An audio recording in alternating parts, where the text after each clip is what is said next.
Birmingham City Commission at Birmingham City Hall, 151 Martin Street. It's 7 p.m., March 23rd. Please join me in standing and reciting the Pledge of Allegiance. I pledge allegiance to the flag of the United States of America and to the republic for which it stands, one nation, under God, indivisible, with liberty and justice for all. Ms. Bingham, could you please call the roll? Mayor Ballard? Here. Mayor Pro Tem Long? Here. Commissioner Haig? Here. Commissioner Host? Here. Commissioner Kolb? Here. Commissioner Kozlowski? Here. Commissioner Teresa? Here. Thank you. We move to item 3, which is proclamations, congratulatory resolutions, awards, appointments, resignations, and confirmations. Administration is of oath, introduction of guests and announcements. We have a couple of announcements. I'm going to give the floor to Commissioner Kolb for our first announcement. Thank you, Mayor Baller. Before we move on to the business of this evening, I want to take a moment to speak directly to something that has weighed heavily on my heart, and I know on the hearts of many in this room and watching online. 11 days ago, a hate-fueled attack targeted Temple Israel in West Bloomfield, one of the greatest Jewish congregations of our region. While more than 140 children are inside those walls, thanks to the bravery of Temple Israel's security team and the extraordinary response of our first responders, every single child walked out safely. That is nothing short of a miracle, and those men and women deserve our deepest gratitude. But we cannot let the relief of that outcome obscure what it was, a targeted act of violence against the Jewish community. Anti-Semitism is not an abstraction. It is here in our region, and it demands that we speak up, clearly and without hesitation. Birmingham is home to a remarkable Jewish community, and I want you to hear this directly from me. You are seen, you are valued, and you belong here. This commission stands with you, not just in moments like this, but always. Hatred has no place in our city, and as long as I have the privilege of serving this community, I will never stop saying so. Thank you. Here, here. Thank you. I want to also add that the Birmingham Police and Fire Departments were both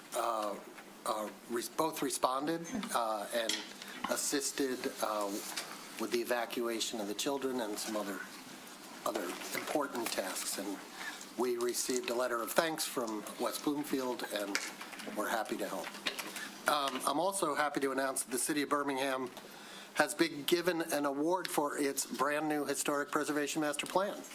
The award is from the Michigan Historic Preservation Network. It's given each year to governments and institutions who have accomplished significant positive changes in historic preservation. The award recognizes Birmingham's interest in protecting and celebrating its history and heritage. It will be presented on May 8th at the organization's annual conference this year at the Eleanor and Edsel Ford House in Grosse Pointe. We're grateful to our planning director, Nicholas Dupuis, members of our Historic District Commission, the Historic District Study Committee, and we up here on the City Commission for bringing this plan into being.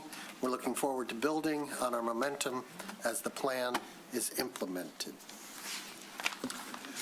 Moving on to appointments, we have an appointment to the Planning Board. Janelle Boyce. Come on down. Hello. Hi. Nice to see you all. Some new faces. I'm Janelle Boyce, and I live at 348 George Street. This is maybe my 6th or 7th time being up here, seeking a reappointment. I can't believe it. I've been in the city for over 30 years with my husband, and we've raised 3 children here. Professionally, I have my own small business. I'm an interior designer, I'm a residential builder, and I also work as an owner's rep for construction and redevelopment projects. Like I said, having been on the board for almost 20 years, I've had the honor of working with some pretty fantastic people, some very talented people, other board members and staff as well. I think we're really fortunate to have the group that we do. And we have some really big and hard work in front of us. As you know, we're soon meeting with Housel Levine to update our zoning ordinance, and I hope to be a part of that and hope you will let me continue. on the board. Thanks. Any questions? Yes? Can I make an appointment? Oh, certainly. I'd like to make a motion to appoint Janelle Boyce as a regular member to the Planning Board to serve a 3-year term to expire on March 28, 2029. I also would add that an exemplary voluntary service. Thank you for your time and your efforts. Thank you. All those in favor? Aye. Opposed? None? Unanimous? Thank you. And I believe you're the only appointment tonight, so Ms. Bingham will swear you in. Raise your hand. And you will say, I do after me. I do solemnly swear or affirm that I will support the Constitution of the United States of America and the Constitution of this state, and endeavor to secure and maintain an honest and efficient administration of the affairs of Birmingham, free from partisan distinction or control, and to perform the duties of office of planning board according to the best of my ability. I do. And then you just sign there. I can put your name or put your name. Sure. Hold on.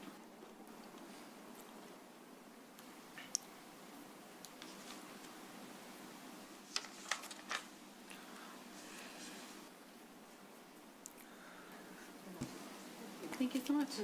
Thank you. Thank you, Janelle. We truly appreciate your service. Thanks very much. Have a good night. Thanks. We're now open to the public for matters not on the agenda. We welcome public comment on items that do not appear anywhere else on the printed agenda. If you want to make a comment, approach the microphone and state your name and city of residence and fire away. Hi, 3 minutes, please. 3 minutes? Okay, start the timer. I will be within the 3 minutes. First, I'm David Bloom. I'm a Birmingham resident. I want to thank Commissioner Colt for his comments about the Temple Israel attack. I had seen an article today that said that there were 100 or over 100 law enforcement and fire personnel that were treated for smoke inhalation while responding to the attack and protecting the people there. And so attacks against Jewish people not only harm the Jewish community, but affect all of us as well and the people that are trying to protect us. So I think it should be called out, and that the costs of anti-Semitism, I'm Jewish obviously, reach far beyond just attacks against people that are Jewish. Okay. The second comment I want to make is, I was at the parking district, or at the advisory parking committee meeting last week. During the meeting, I heard a city official say, if I heard him correctly, that the parking assessment district no longer exists. Based on that, if that was a correct statement, I want to make sure that a developer can't purchase a piece of property within the former parking assessment district and come before the planning board or this commission and say that based on the old rules, they don't have to provide parking if they decide to engage in new construction. And if someone can still do that, then I think these rules need to be looked at and refined before this happens again. Okay, my third comment. Last week, I received a disturbing phone call. All of you here, all of our elected officials, volunteer your time, even though you're getting $5 a meeting or $25 a meeting, in the service of this community. None of you deserve to have the city manager make disparaging comments about elected officials in city meetings at City Hall. And that's what I heard. Now, at this point, it's hearsay, because someone called me and told me it happened, and they were very upset about it. And so I'd like to ask you to check and see if that's true or not, and hopefully it's not. And if it is true, maybe you guys want to do something about it. I don't think any of you employed, if you were still employed in industry, would think that they could keep their jobs for very long if they went around making comments about the top management in the organization. And then finally, there was a very nice article yesterday in the Free Press about a vintage store in Royal Oak that was relocating to Birmingham because of the foot traffic here, and that this was a better place place for them to be, which I thought was very nice. Thank you. Okay, generally, we don't respond, but I'm going to respond to a couple of things you said right off the bat, just to clarify so that anybody listening understands the situation. First, with regard to the parking assessment district, that is a term that we use to refer to the special assessment districts when we special assess for the parking decks. That doesn't mean we still recognize in the zoning ordinance under the downtown overlay ordinances recognizes a property owner's right to build a building and have commercial, retail, office, commercial space in it, and that developer need not provide parking for those uses. If there is going to be, and in some cases it's required, that there be residential as part of a development, then for the residential, they must provide parking. But to the extent that we say the parking assessment district no longer exists, that is to say that there is we are no longer assessing property owners in any portion of the city for any costs associated with building or maintaining the parking decks. So I hope that clarifies that. Pretty good job clarifying that? Okay. Pretty good job. Can I add one more thing, and that Sure. is that when those properties paid into the district at the time was in perpetuity. Right. The payments were covered, right. I believe we have an opinion that says we could special assess for maintenance or something like that, but we haven't talked about that. That's not a thing. That's it. No more discussion of that. Number two, if you're going to stand up here and make an allegation, the tapes exist. I don't expect anyone on this commission to go review tapes to prove a negative. So I don't know that anybody up here knows what you're talking about. And if you have some evidence of it and you want to bring it to somebody, that you can do that, okay? But I can't say it's inappropriate. You can stand up there and say whatever you want. That's your right. Nope, okay. You're done. We're done. Sorry. We're going to move on to Mr. Clift. Good evening, Mayor, Commission members. Mike Clift, Birmingham, Michigan, with the status report from the YMCA. As things wind down there, people come to me. I mean, they come to me every day I'm there and ask me what's going on, beyond the obvious, that the YMCA is winding down. And I say, well, I understand there are talks between the city at the YMCA and the YMCA still at some level. I don't know what the talks involve. I don't know if they're fruitful in any way. And I have to leave it at that because I don't know any more than that. I hope that we can find a way to make that work because I think it's a great deal for the city to find a middle ground and make that work. It's a better deal than Southfield has, building a new $22 million pool. And I think, in the end, I think it's a good deal for Next. Next is an organization that right now is the only tenant lined up for that building.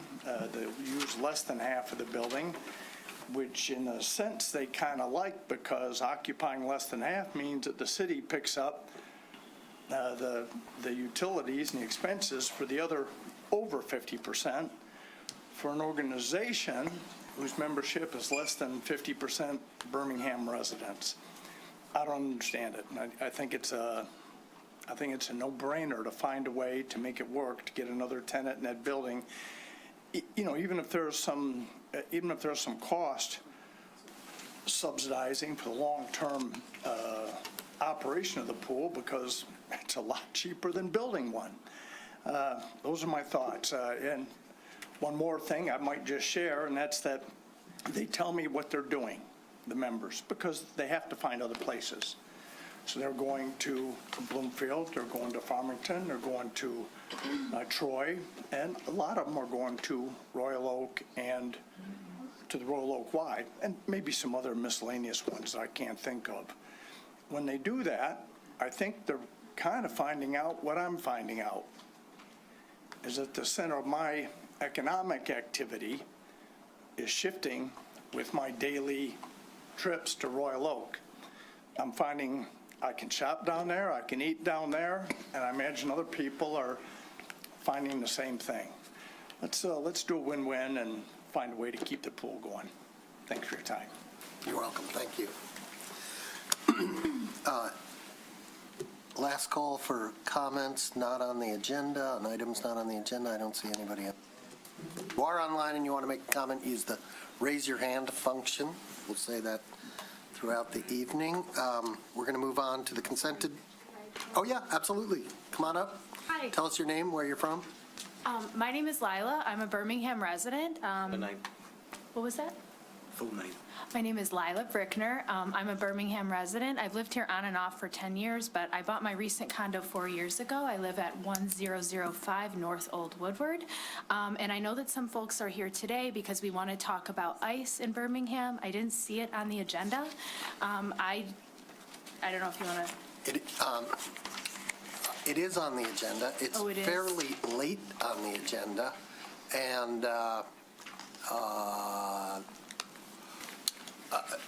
would it, if it pleases the commission, to move that single agenda item up? Yes, I see you. Very pleased. Go ahead. I'd like to make a motion to move item H2 on the agenda, the Birmingham Police Department's position on immigration enforcement, up on the agenda to be heard now. Second. All those in favor? Aye. Opposed? Good. Okay. Thank you. If you'll be seated, and we'll take a report from the city staff. And after that, we'll have commission discussion and public discussion. Thank you for bringing that up. Had you not, you might have been sitting here for a long time. I'm really glad you did.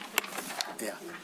So do we want to hear from the city manager or the police chief or what? Who wants to speak? I think the police chief was prepared to speak on this. Okay. Welcome back, Chief Gruey. Be gentle on him.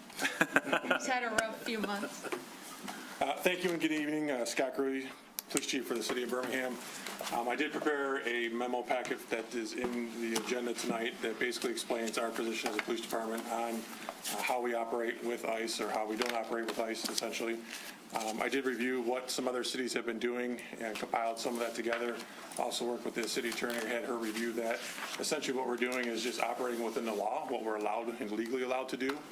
I'll certainly answer any questions. If there's anything you want to review in terms of the memo or anything you'd like me to clarify, I'm happy to do that. Anyone? I think it would be helpful if, for the people who haven't read the agenda, you explain what is a 287G agreement, the fact that we don't have one, Correct. and perhaps address the calls that we have heard for us to pass some sort of a ordinance or policy or rule that says no entry into our buildings without a warrant, which I think people are asking for, which you have made a case for that not being something you can legally ask for. So I think all that discussion would be helpful for the people who have not read the packet. Yeah, so the 287 agreement that you referred to is an agreement between a local agency and ICE for the local agency to do enforcement immigration for the federal agency. That is certainly something that we are not going to do. We have not been approached to do that. As far as I'm aware, none of the agencies around us have been approached by ICE to enter into such agreement. We certainly have not, and if we are, we would not agree to that. In terms of the public buildings, being the building is open to the public, that means it's open to everybody. It's open to law enforcement as well. We cannot restrict their access to that building. If you happen to review what Oakland County did, Oakland County said that the federal enforcement agencies were restricted from non-public county buildings. We really don't have such a building like that here in the city. I think the closest thing we may have would be DPS, but even they have a public lobby in the front of it. So there's no non-public building here. It's owned by the city of Birmingham that we would be able to do something similar to that. So city parks, city buildings, anything that's open to the public is open to everybody. We do have some non-public spaces within City Hall, correct? Correct, and those are restricted to everybody, unless they're escorted by someone from the city. I think one of the concerns might be that this, that people don't know about this policy. They don't know what we've done. So I would ask the commission if, keep in mind that we could do something to do a better job of getting this out, what our policy is. We could publicize it. We could do a proclamation. But does anyone else on the commission have any? Can I just, if I could add one more thing, a couple more things that's in that memo, just to make it clear for the public. Again, we have not been asked by ICE to help them in any ways. We will not help them in any way. If they were to call us and say that they had somebody in our town they want us to look for, we would not do that. If we were called to a scene where ICE was here operating within the city, we get called all the time from a lot of different agencies. It could be a local police agency. It could be a local federal agency that may be operating here within the city. If we were called by a resident or that agency to come assist because there was some type of safety issue, our responsibility in that scene would be to provide safety to everybody on that scene. We would verify that the operation was legal, and if such, we would allow it to continue and provide safety for everybody on scene. If we deemed it to be illegal, then we would work with those agencies to make sure that they do not continue that in our city until it is legal. The other thing that's been out there you see a lot about is the detainers, the civil, I'm drawing a blank here, where a judicial warrant versus the civil Administrative warrant. I've instructed my officers that we will only detain somebody on a judicial warrant. We will not work on a detainer only. Just for clarification. I'm going to just ask the public if anybody has a question or a comment, come on up to the microphone. Chief will be happy to answer your questions. You can make a comment. I'm really happy to hear that. I do some immigration work, and I've seen families get ripped apart, and I've seen ICE break the law. You all know that they have been. And so I think it's really important that Birmingham be proactive and make a statement to the city so people know that they're safe here and they're protected by the police force here. So my ask is that we make some sort of statement. I don't know how you would do that, but I think it's really important that, people feel safe and feel protected. It sounds like this is kind of like the best that we can do, right? Like, require a judicial warrant, follow the law. If they're breaking the law, then we're not going to cooperate with ICE, right? It's kind of how it sounds. So thank you. Appreciate it. You're welcome. Thank you. I don't know if this is the appropriate time, but Stacy Schreiber, 1091 Oxford, Birmingham, Michigan. So I've been here before, and thank you for coming up and getting it moved forward. I read what you wrote, and I really appreciate it. So is that what's in writing right now, or are you also going to do like a separate resolution of what was said, that you will not participate with ICE unless there's a judicial warrant? What's in writing is official. It is our city policy. It's not a big deal to put it out in some other form. Yeah. Bless you. Okay. And then will the commission be making another resolution, or is this? I'm not sure it would be a resolution or a proclamation. A Okay. resolution is a legal thing. I'm sorry, what? We have a suggested action, Oh, for tonight? yes, to support the police department. Okay. So it's here. Hopefully you've gotten some more emails from people. Okay, I I'm don't sorry. know. I didn't. Well, we do have a suggested resolution. Normally, we would wait till our next meeting to discuss, but it's on there. They're happy. If these guys are happy to go ahead with it, that's fine with me. Okay. And also, okay, so we talked about the judicial warrant and the 287 agreement. So, I mean, that's Great. what we're Okay. asking for. Okay. Is there any other public comment? Come on up. As soon as let's. Mike Clift again. I didn't come to comment on this, but I have a question.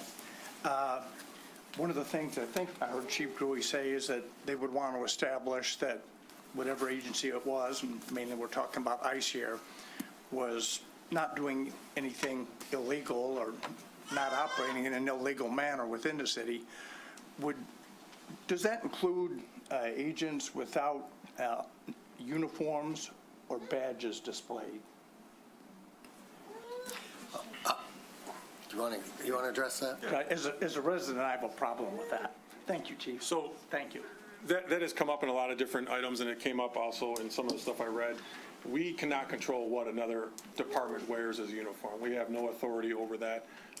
Even if the state was to try to make some type of law, that would basically be illegal because you can't force a federal agent to wear any type of uniform that the state is saying. And the problem with that too is it puts local officers in a jeopardy situation where if they now try to enforce that state law, they're legally interfering with a federal investigation, and they are now committing a violation of the law. So local agencies or even state agencies can't create laws that supersede federal law. If you are called to an altercation that involves masked, armed people and residents or workers, and you don't know who's who, do you not seek to identify all of the participants in that sure. altercation? For sure, we would identify them. Okay. Right, but we can't force them to wear a uniform that's going to identify themselves. Right. Okay, so you would seek to identify and be clear that they are not some rogue gang of Correct. armed, masked thugs, but they're actually official. Correct. Okay, go on. Is it I think okay we- if I go on to Yeah, sure. other questions? Sure. So, and I think it also said in your statement, but this is for residents of Birmingham, but this is also for people that work in Birmingham. Of course, correct? And anybody that's dining and, okay, just, Sure. okay. Hi. Hi, Carlos Gilmer Hill, 1355 Pierce. Simple question. I believe the chief, you mentioned that there's a memo that's been submitted that was part of the agenda. Where can we get I just walked in. City's website, you could go to the city's website, go to the City Commission page. You'll see the agenda. You'll be able to call it up. You can do it right on your phone if you want. Page 589 and all. It'll save you the first 588 pages. To make it easier for you, you can literally just Google City of Birmingham Commission agendas, and it will pop up, and you'll be able to choose tonight, and you'll be able to go to that page. Yeah, If you want, I can show them real quick on the screen. sure, whatever. Yeah, yes, sir. Hello, good evening. I'm Charles McIntyre, 1848 East Melton, and I just want to express my appreciation to the chief and the other citizen commenters. I would strongly support everything that's been said so far. Thank you. Thank you. Anyone else? Anyone online? Use the raise your hand function. Mayor Pro Tem, yes, please. I'd like to make a motion adopting a resolution to support the Birmingham Police Department's position to comply with all applicable local, state, and federal laws while providing compassionate, equitable police services to all who live, work, or travel in our community. Second. I'm not done yet. But I like the enthusiasm. Thank you. Furthermore, to support the police department's refusal to work with federal law enforcement for the sole purpose of immigration enforcement, and the department's position not to participate in a 287 agreement. Second. Okay, we have and I don't think we need a roll call on this, do we? Let's do a roll call. Any comment on the motion? Any comment from the commission? Roll call, please. Mayor Pro Tem Long, Yes. Commissioner Haig, Yeah. Commissioner Kold, Yes. Commissioner Kozlowski, Yes. Commissioner Long, Yes. Commissioner Host, Yes. Mayor Ballard. Yes, thank you. Thank you. Thank you. And we're going to go back to the regular agenda, which is, we're now on item 5, which is the consent agenda. All items listed on the consent agenda are routine and will be enacted by one motion and approved by a roll call vote. There will be no separate discussion of the items unless a commissioner or a citizen so requests, in which event the item will be removed from the general order of business and considered later. Does anyone on the commission wish to remove an item from the consent agenda? Anyone in the public, in the room? Was there an opportunity, I think you had closed new items to the agenda, would that be opening up later? Wait, come forward, Public please. comments? Come forward. Yeah. Sorry about that, kind of a little new to this, but. No, you have a good point. She got up during public comment. Yeah. For items not on the agenda. We immediately did what we did. I No worries. didn't, so I'm sorry, but can you Jeff just hold Hofeld? on one Yeah. second? Oh, sure. Would you mind sitting down so we Absolutely. can finish Yeah. what we were in the middle of, and then we'll come back to you? I'm sorry, my fault. So, anybody in the public want to remove an item from the consent agenda? If you're online, again, use your raise your hand function. I see none. Nobody here. Roll call, please. Or, I need a motion, sorry. I'll make a motion to move the consent agenda, including items A through G. Second. Okay, now a roll call. Commissioner Kozlowski? Yes. Mayor Ballard? Yes. Commissioner Haig? Yes. Commissioner Host? Yes. Commissioner Long? Yes. Commissioner Kolb? Yes. Mayor Pro Tem Long? Yes. Okay, now we're going to go back to item 4, open to the public for matters not on the agenda. Sir. Oh, yeah, thank you for all that you guys do.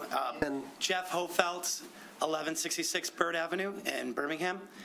We're pretty new residents here. My wife, Maren, and I just moved in.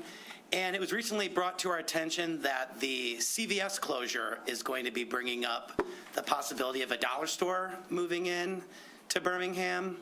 And just wanted to address the situation to see if there was any discussion around the close proximity of that dollar store to Pierce Elementary School, as well as to what that might do, bringing that into the area to create pressure for our local grocers. That data has supported that where dollar stores move in, nutrition, especially for our children, has a tendency of dropping as those very inexpensive, cheaply made products become easily accessible to our children. And so I just was wondering if the board had considered that and what the status might be of the Dollar Tree being able to be granted approval.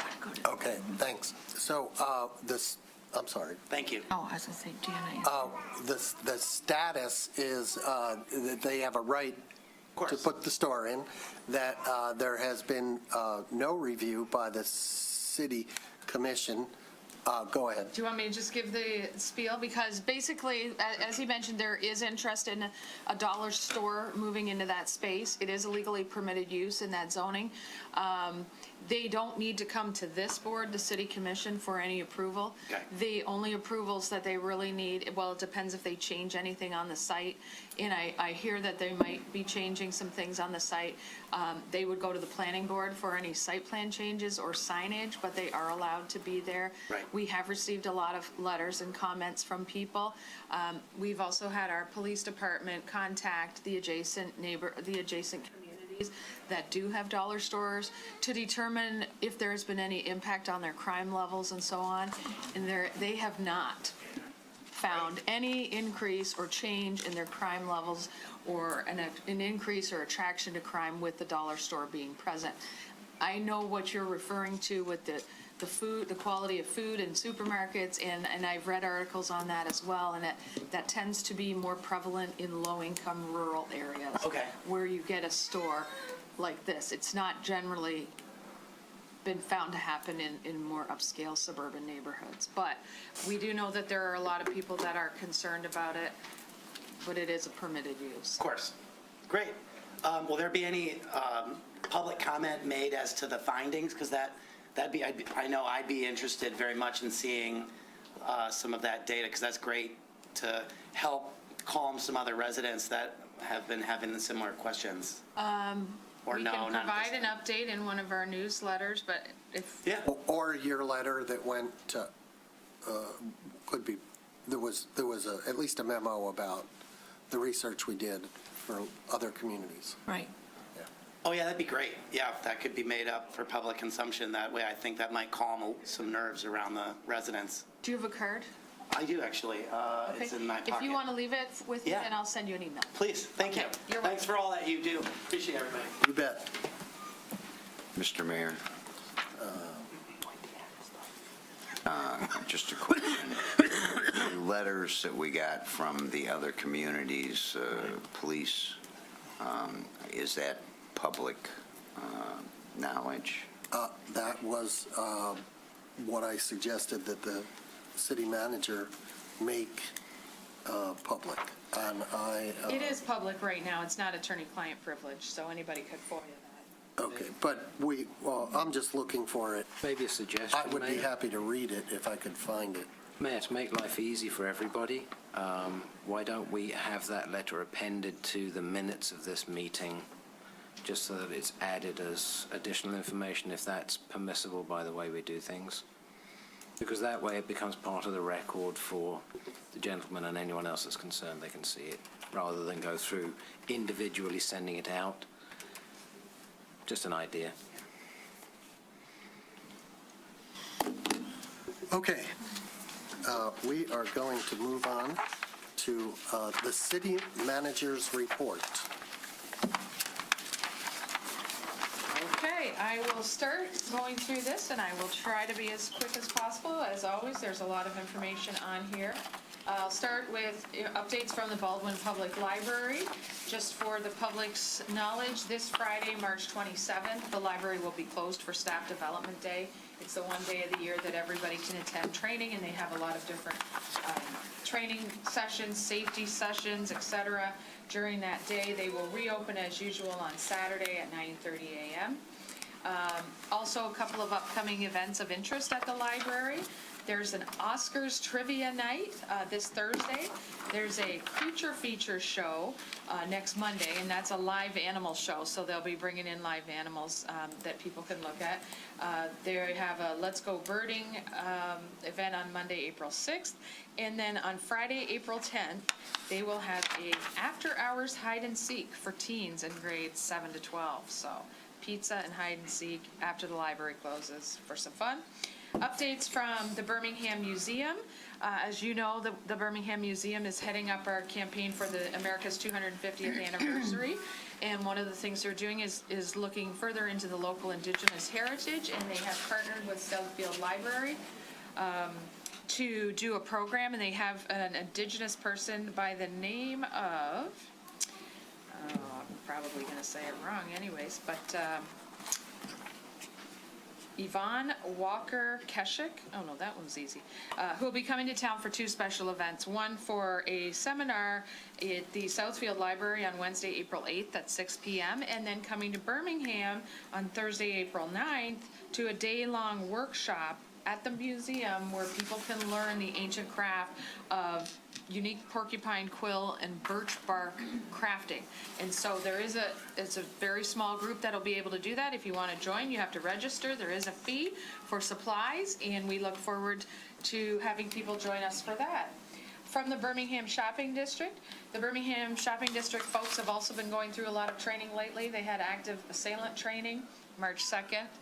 Obviously, sadly, that's something that a lot of our groups have had to do in recent years. Also on March 4th, they attended Providing Excellent Customer Service, which was put on by our HR department for all city employees. Also on March 9th, they attended certification training for CPR and the automated defibrillator machine with the Birmingham Fire Department.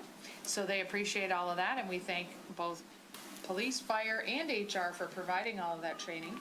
The next upcoming event for the BSD is the Spring Stroll, which is April 11th. So coming up here quickly. Hopefully everybody can get out and enjoy that evening. From the building department, we have an update on code enforcement. There have been some questions of late. What do we do? How many code enforcement officers do we have? What do we do? What do we enforce? What do we go out for? How many violations are issued, and so on. So there is a little bit of information in here that shows, at least for the last 5 years, the type of code violations and how many. And you can see from 2023, we had 852 code violation notices and tickets issued. And this year, we're up to 506 already, and it's only March, this was as of March 1st. So that is something that we're always out out on. Of course, we get a lot of those complaints through GovPilot and residents phoning in concerns, but also our inspectors are always out looking around to see if there's any issues that need to be addressed. A lot of them are for safety, cleanliness, closed gates on construction sites, height of grass that hasn't been cut, snow that hasn't been plowed, et cetera. The building department also has their monthly report that you can click through the manager's report. The mayor did point out that it was missing a legend for one of the charts, which fell off the page, so it has been corrected. If you looked at it and were wondering why it was missing, it's fixed online now, so you can go in and look at it.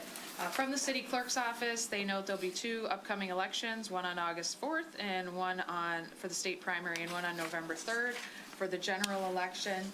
They also want to mention that they've added a new drop-off ballot box inside City Hall on the first floor, so you can drop in your ballots there. We still have the ballot box outside, and this is kind of tied to an update that they have from the Postal Service, which just recently said that just because you have a postmark on an envelope doesn't mean that that was the date that it was received. It means that that was the date that we know it was in possession of the post office, but it doesn't necessarily align with the date on which the Postal Service first accepted the mail piece.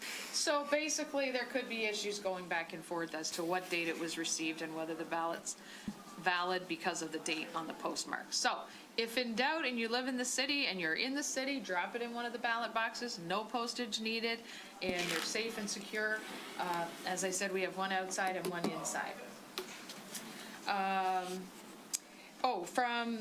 We had a gentleman just asked tonight where he could find that on the website. As you all know, we have a new software system for all of our agendas and minutes and attachments for the packets. They're all available on the city website. They're under what we call Civic Plus. And I know if any of you need any specific training, we're happy to provide it. But it's all out there. It's similar to the interface that we had before with meeting minutes, agendas, full packets, et cetera, but it does look a little different.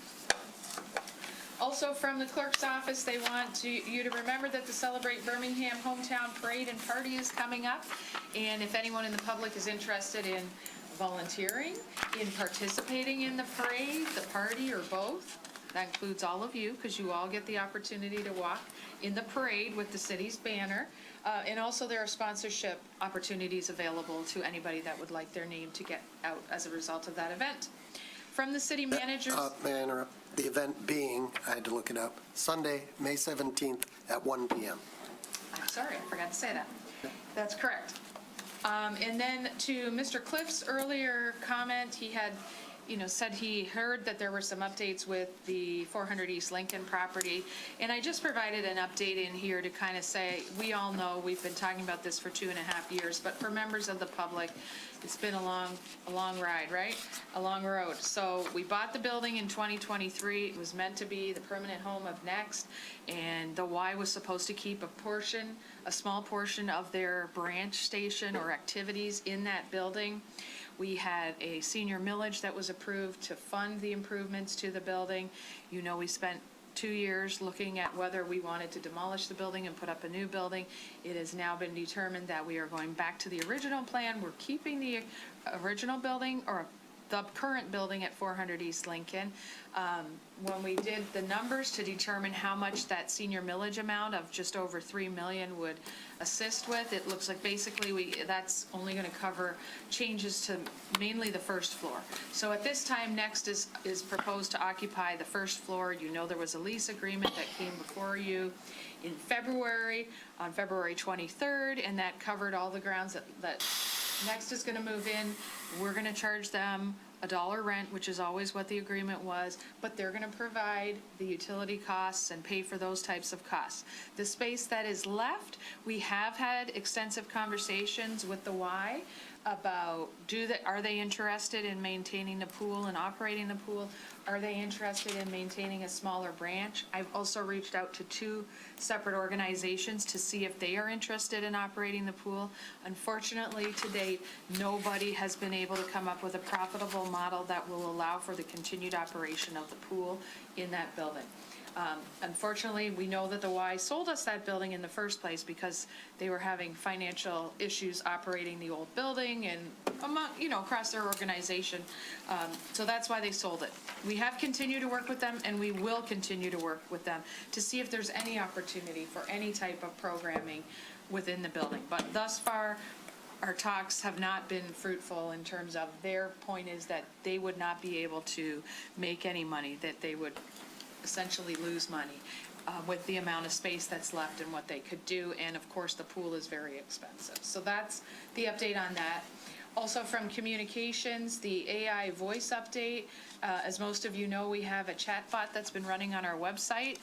That has worked out very well, and our second phase of integrating AI now is for voice AI, so that when you call the city and you want to ask a question, you want to talk to the engineering department, the police department, whatever, it's basically going to be an AI-generated voice that will answer all of the basic questions. It will literally, and if you're on a cell phone when you make this call and you say, I have a new business in town, I want to open it, what do I need? It will say, you need a business license. Would you like me to send you a text of where you can get your business license? And you can say yes, and it will send you the link right to apply to your business license. So we're working on that. We're doing some testing right now internally, but that is coming soon. That does not mean that you can't still speak to a person if you wish, because you can still do that. The different newsletters that are going out, the Spring Birmingham Beat newsletter will reach mailboxes by April 1st, so that's next week. Lots of good information in that. As always, if you want to receive newsletters, e-newsletters, alerts, updates, you can go onto our website under bhamgov.org/e-news and sign up for different updates. You can pick and choose your categories that you want updates on, whether it's road closures, construction, planning board, multimodal board, et cetera. From the Department of Public Services, I know the commission, you're all aware because I sent an email out not too long ago indicating that we've had a lovely winter season for water main break, and that we've had 23 so far as of March 3rd, and last year in the entire year we had 30. So we're already at 23 as of March 3rd. So particularly bad winter. Big thank you to our DPS folks who are out there in the freezing cold making these repairs as soon as they can. Also pothole season. This year we've also placed over 50 tons of cold patch in continuing. We have crews out every day. We've actually got some of the parks folks that are working on the street side to help us with pothole filling in because it's been such a bad winter. From the park side, with regards to St. James and Kenning Park designs, there's two opportunities for public engagement coming up. One is March 28th at the Peter Cotton Trail event at Booth Park from 12 to 2. If you want to weigh in as to what you'd like to see at those parks, you can do that. And a reminder, St. James is the park that's immediately adjacent to the 400 East Lincoln building. Also, there'll be public input taken at just prior to the Parks and Rec Board meeting on April 14th. Also on Crestview Park, we're looking at playground planning, and we have a public engagement session planned for May 5th at the Parks and Rec Board meeting for that park. Also, as part of the 250th anniversary celebrations, the Department of Public Service has been digging into some of the history, and they've determined that we have 5,000 maple trees on public property in Birmingham, and they've done a little presentation. They've done a little, I guess, event. They've gone and they've tapped the maple syrup from some of these trees, and they've got together with Oakland County to show how you can get the concentrate out of that and then turn that into maple syrup. So that's just in honor of history and recognition of all of the things that have gone on over the past 250 years. Also, the Parks Department was invited to present the Poppleton Park Playground project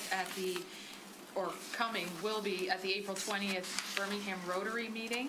And a big thank you to the Rotary Club as well, because they did generously contribute $50,000 towards the upcoming development of that park, which is going to be an all-abilities playground that's proposed in that area. From the engineering department, you'll hear a little more about Bird Phase 1B coming up. That we are planning to start construction on that at the beginning of April, weather permitting and subject to approvals tonight. So there will be letters that will be going out to residents. Also, the Wimbledon Phase 2 project, there'll be a resident meeting on Thursday, April 16th to bring everybody up to speed on what's going on with that. Also, congratulations to the city.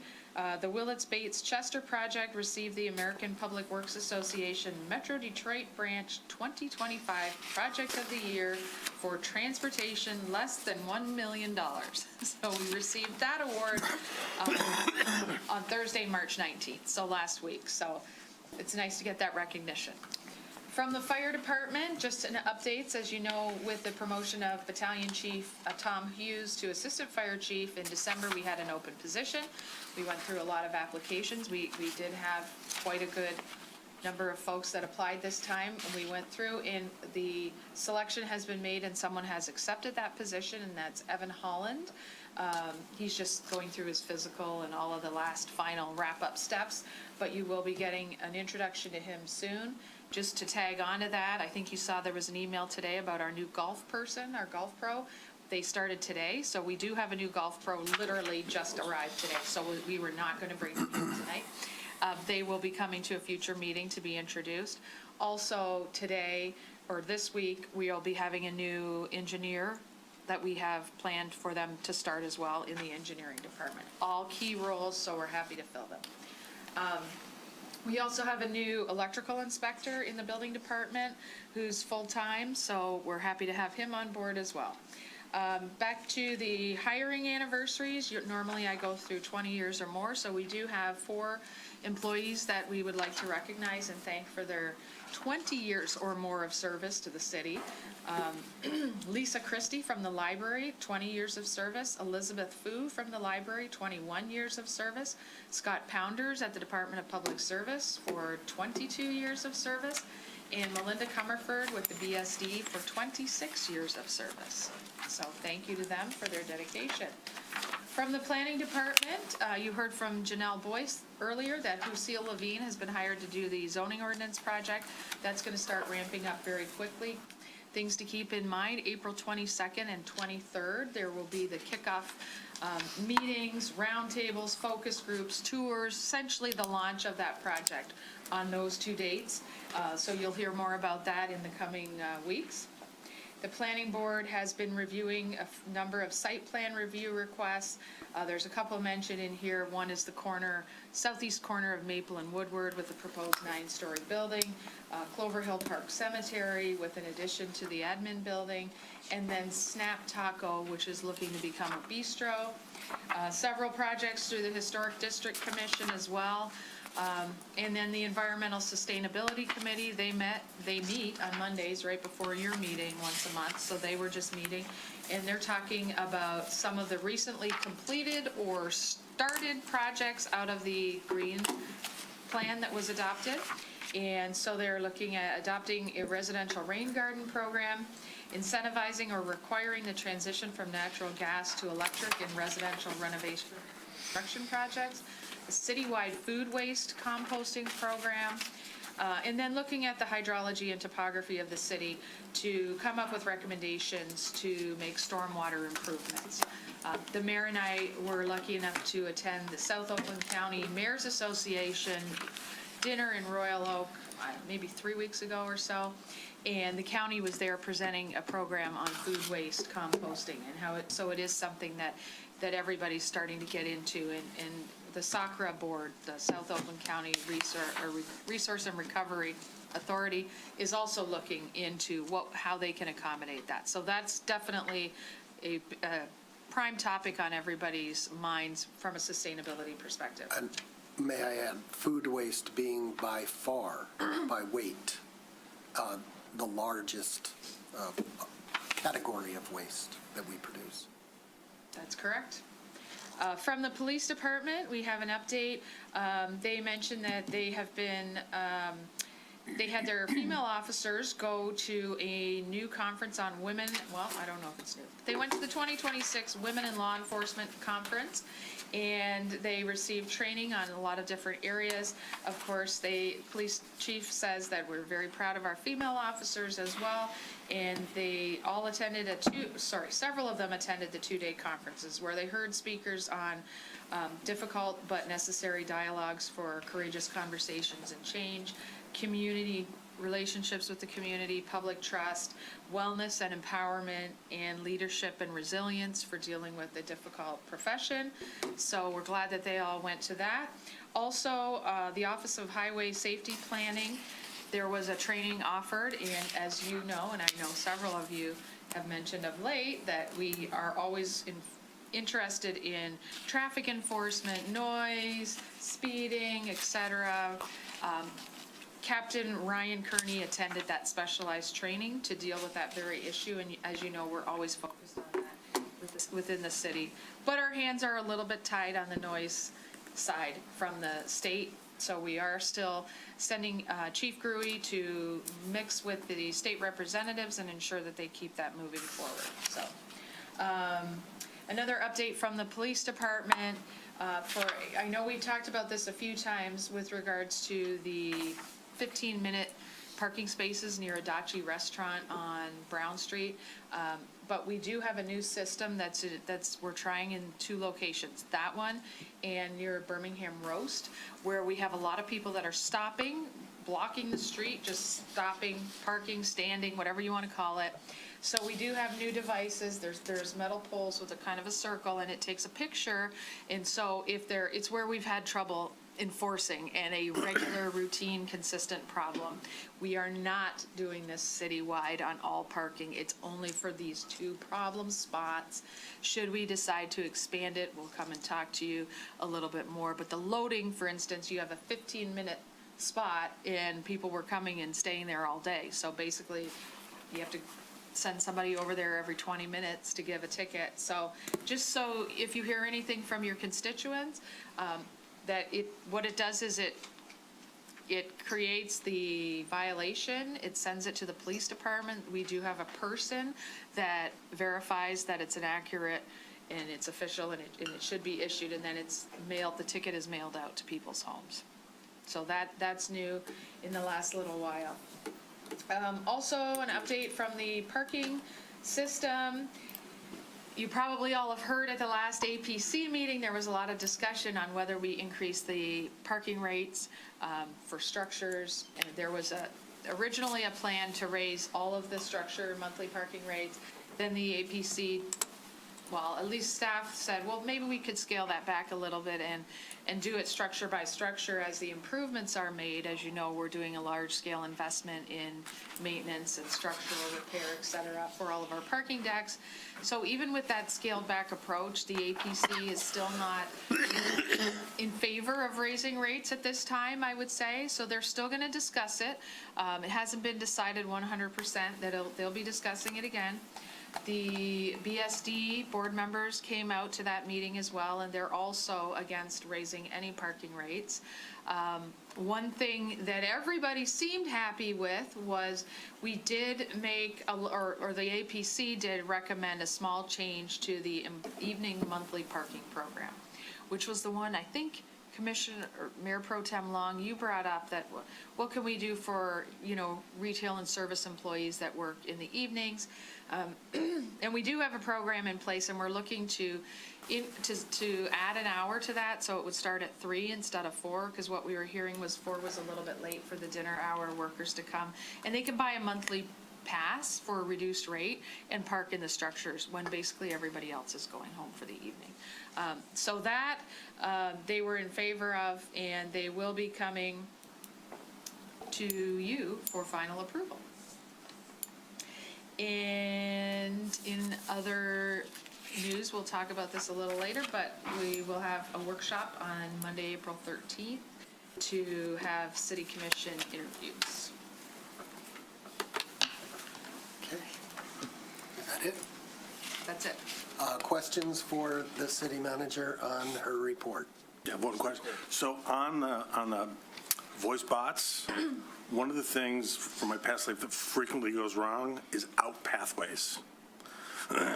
So the way AI tends to push you in the way the purveyors of products, and they want to push you through each item as fast as you can, and they don't give pathways out fast. And they're not clear as to what those pathways are out. So at any point during this message, you can press pound and speak to a person. So just make sure that is incorporated, because most of the AI bots that I've seen deployed have failed because of our pathways. Okay, that's good to know. Thank you. We'll pass that along to our group that's working on that. It was nice of you to mention that we have a new golf pro, so to speak, running the program, and today was his or her first day. His first day, yes. I hope you publicize whatever the bio is so that the citizens know who the new manager is. We can do that. Name? Well, I can't remember his last name, but his first name is Austin. Okay. Other questions for the city manager? Questions from the public for the city manager? Yes, a question and a comment. Okay. The question. You are? David Bloom, Birmingham resident.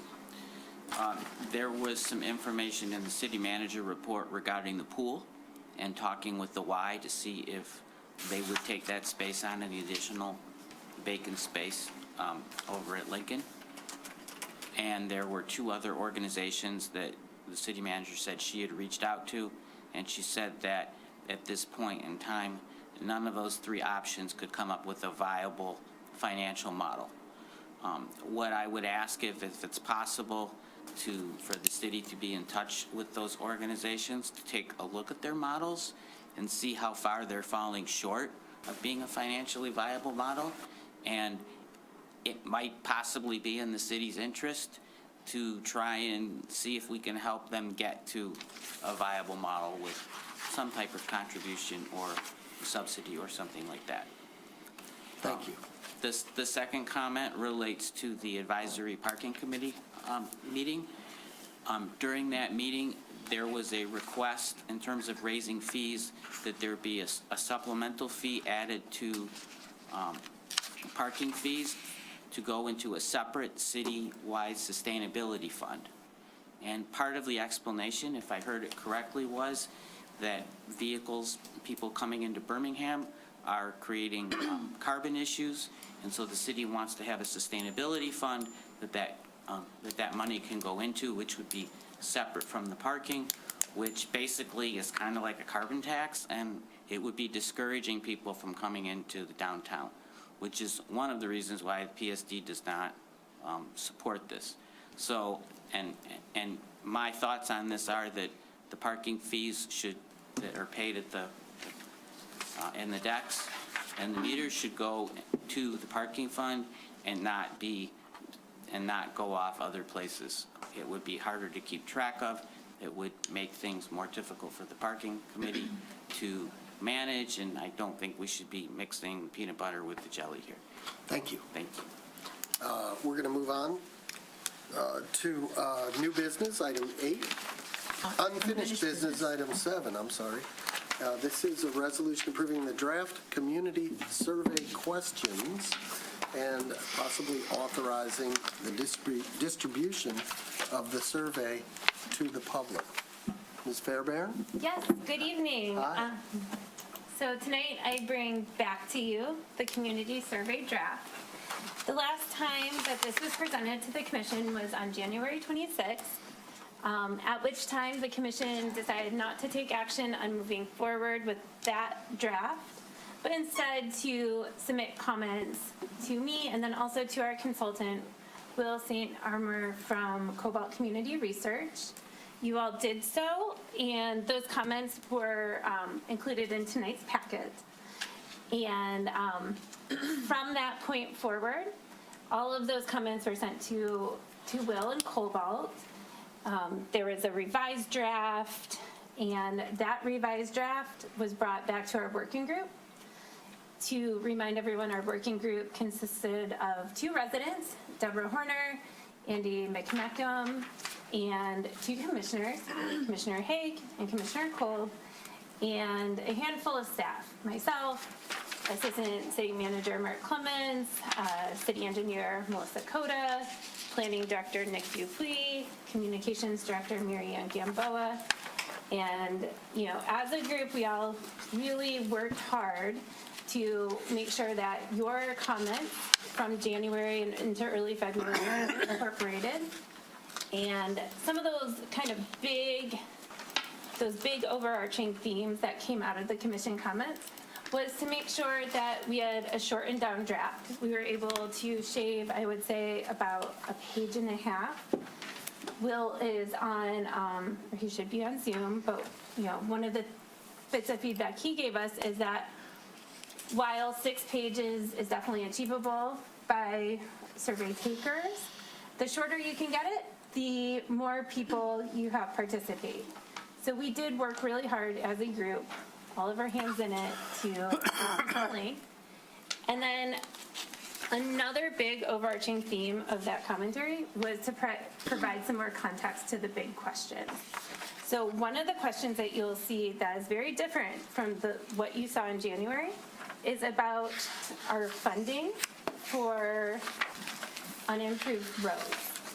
And this is not intended to be like a be-all, end-all piece of community engagement around this very big policy question presented to you, but a way to learn from a statistically valid sample of our residents what they're thinking and how that correlates to if you currently live on an unimproved road, based on the survey, is you're thinking about how it should be funded different than if you live on a currently improved road. And the other main thing we added is you'll see on page 4 of the survey, between question 24 and 25, is the dollar bill image about where your tax dollars go. Once again, being an education piece to point out that while residents experience their property taxes as one lump sum, the city of Birmingham only gets a slice of it. And within that slice, the city commission makes decisions with resident input and resident engagement of how to spend that money and to learn the priorities of the residents. And, upon approval of the questions tonight or at a future meeting, the team from Cobalt will certainly go over everything with a fine-tooth comb as far as spacing and spelling and, the dollar bill might need to be sharp, like a higher resolution image. But once we get that, we can get that final beautifully packaged print survey out to a sample of about 2,000 residents with the availability to do it online. Good. That conclude your report? That concludes my report, Okay, but I good. can answer questions and is also Good. available. I'm sure to there will answer be some. questions. I have a couple questions about the process. So since our last review of this as a commission, your group met in person together in a room? On Zoom. You met on Zoom. How many Yep. times? So our group met for one. Twice, wasn't it? Twice is I coming have to my mind to me. list. So we had I think it's twice, twice. yeah. So one extremely long meeting in February, and then another shorter meeting in March. Okay. And everyone was present? Yes. Okay, good. And, but in between, I've also sent out, every Right. draft that And comes then- out goes to the group as well. The commissioners who were on the board, were your comments that were in the packet, were they made prior to your subsequent meetings, or did they come, you know what I mean? I think it was between meeting 1 and 2, Okay. and then meeting 2, we took an awful lot of those into what you see now, because there was a significant amount of change happen. I mean, it was a very iterative process, but it was a constructively iterative process, so it worked. All right. So I'll open it up to the commission. I have a couple. Oh, it's all good. That's fine. May I? Commissioner Host? Oh, Melissa, just before 2 o'clock today, Christy Hull Barrett sent you what I thought was some very interesting comments, and I noticed that they're not in our packet tonight. I don't know how it was written to the city commission. I hope you'll incorporate those into the survey if they're good comments. Yeah, so we received her comments late this afternoon, or at least I received them late this afternoon. So did we. And I certainly read them and internalized them, but because her comments were based on the dollar bill image and materials prepared by our finance department, I was not able to get with Mary Chavez this evening Yeah. because No, she's deep in the I budget understand. process also, but we can Right. So I double think, check any of that work. just to clarify, or for anyone who's listening, these were comments about the dollar bill and how the money is specifically dealing with taxes for schools and how they're divvied up. And we trust that the committee will look at her comments and clarify that. Yeah. Okay. And just the cadence of how something ends up in the packet, it would have had to have been By Wednesday. by last Wednesday Right. before it got into Right. this packet. Right. But So- it will be in the next one to be public. Mayor Pro Tem. I understand a lot of work's gone into this, but I think we're missing out on a couple tidbits that we could get. Number one is on number 4, do you generally feel safe in Birmingham? Yes, no, or don't know. How about a follow-up that says why? Because we followed up with police, fire, and emergency medical, but you might have somebody say, well, I don't feel safe because there's a tree in front of my house that's going to fall down, or I don't feel safe because ice might be here, or whatever. It may have nothing to do with police, fire, or medical. So if they're going to say, no, I don't feel safe, let's find out why. Might be interesting. We did this in another question, but on 8, where you ask about the assessment and how we're going to do the roads and what have you, maybe a follow-up question after 8 would be, how much would you be willing to pay yearly in addition to what you already pay to have the roads? In other words, it might give us an idea, if we're going to do a bond, of how much bond we're going to ask for, because we're going to turn it around and say, we're going to do a bond for X amount, and it's going to cost each household $10, $100, whatever. If you ask a question there, it might help us, if we're going to go down the road of a bond, and that's a big if, how much people would feel comfortable paying to get the roads done faster or what have you. I want to interrupt you for 1 second. Yeah. And I want to ask the commission how we're handling these suggestions. So he's going to make some suggestions. There might be suggestions from others. Do you want us, should we vote on these suggestions and say, yes, we agree? Or what's the best way to deal with this? I think we should go through question by question, and any commissioner who has comments on that question should make them. And then if they're contradictory, then we have to work that out if they're reinforcing each other. But otherwise, we're going to go round and round and round. You know? Yeah, I think we should, I agree. I think we should inventory the questions in order. And then if there's conflicts, resolve the conflicts, and then the final inventory then goes back for final recommendations to the commission. Sorry, real quick. So is the objective that we will workshop this right now, we will get the final language that we like, and we will hopefully approve it tonight? Is that the goal here, or is the goal? I don't think it'll be approvable tonight because we got resident comment, because the comments about the dollar bill, they weren't the only ones from Ms. Barrett. She had a couple of others as well. So I think he's got points. You've probably got some other points. This is the constructive plan, do, check, act loop right now. It's not the final step. Okay, I'm going to take back control of the meeting. So you asked if we're going to workshop this. Yes. You two suggested, in effect, that we're going to workshop it.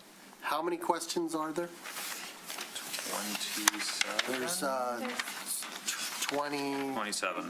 27 questions. It's 8:15. We have a public hearing on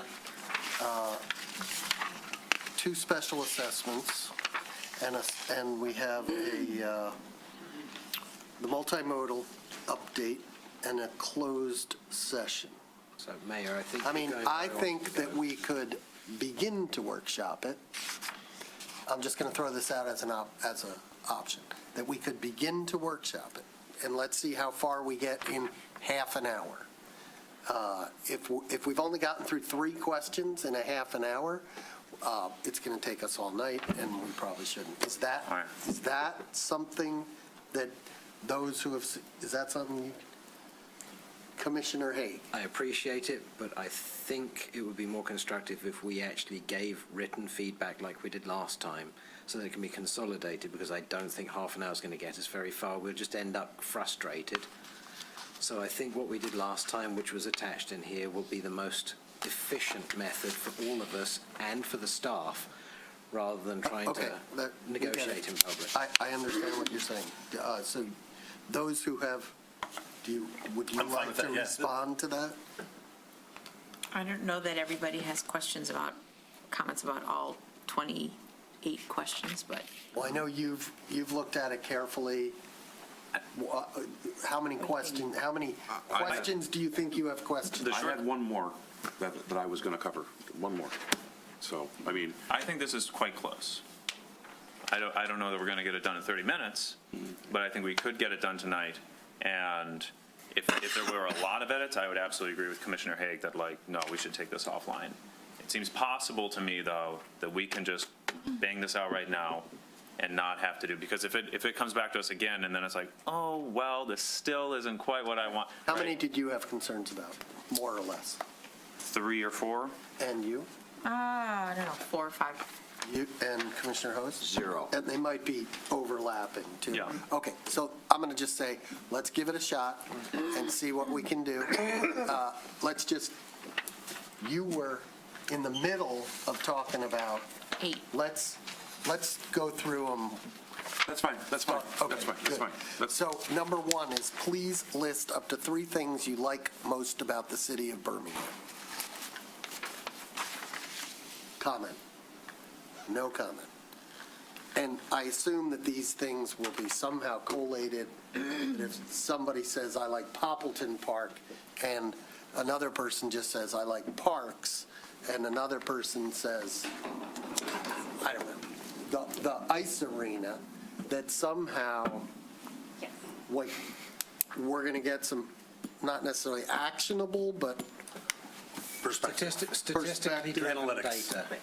Oh, all right. Item 2, briefly, what would you like the city to stop doing?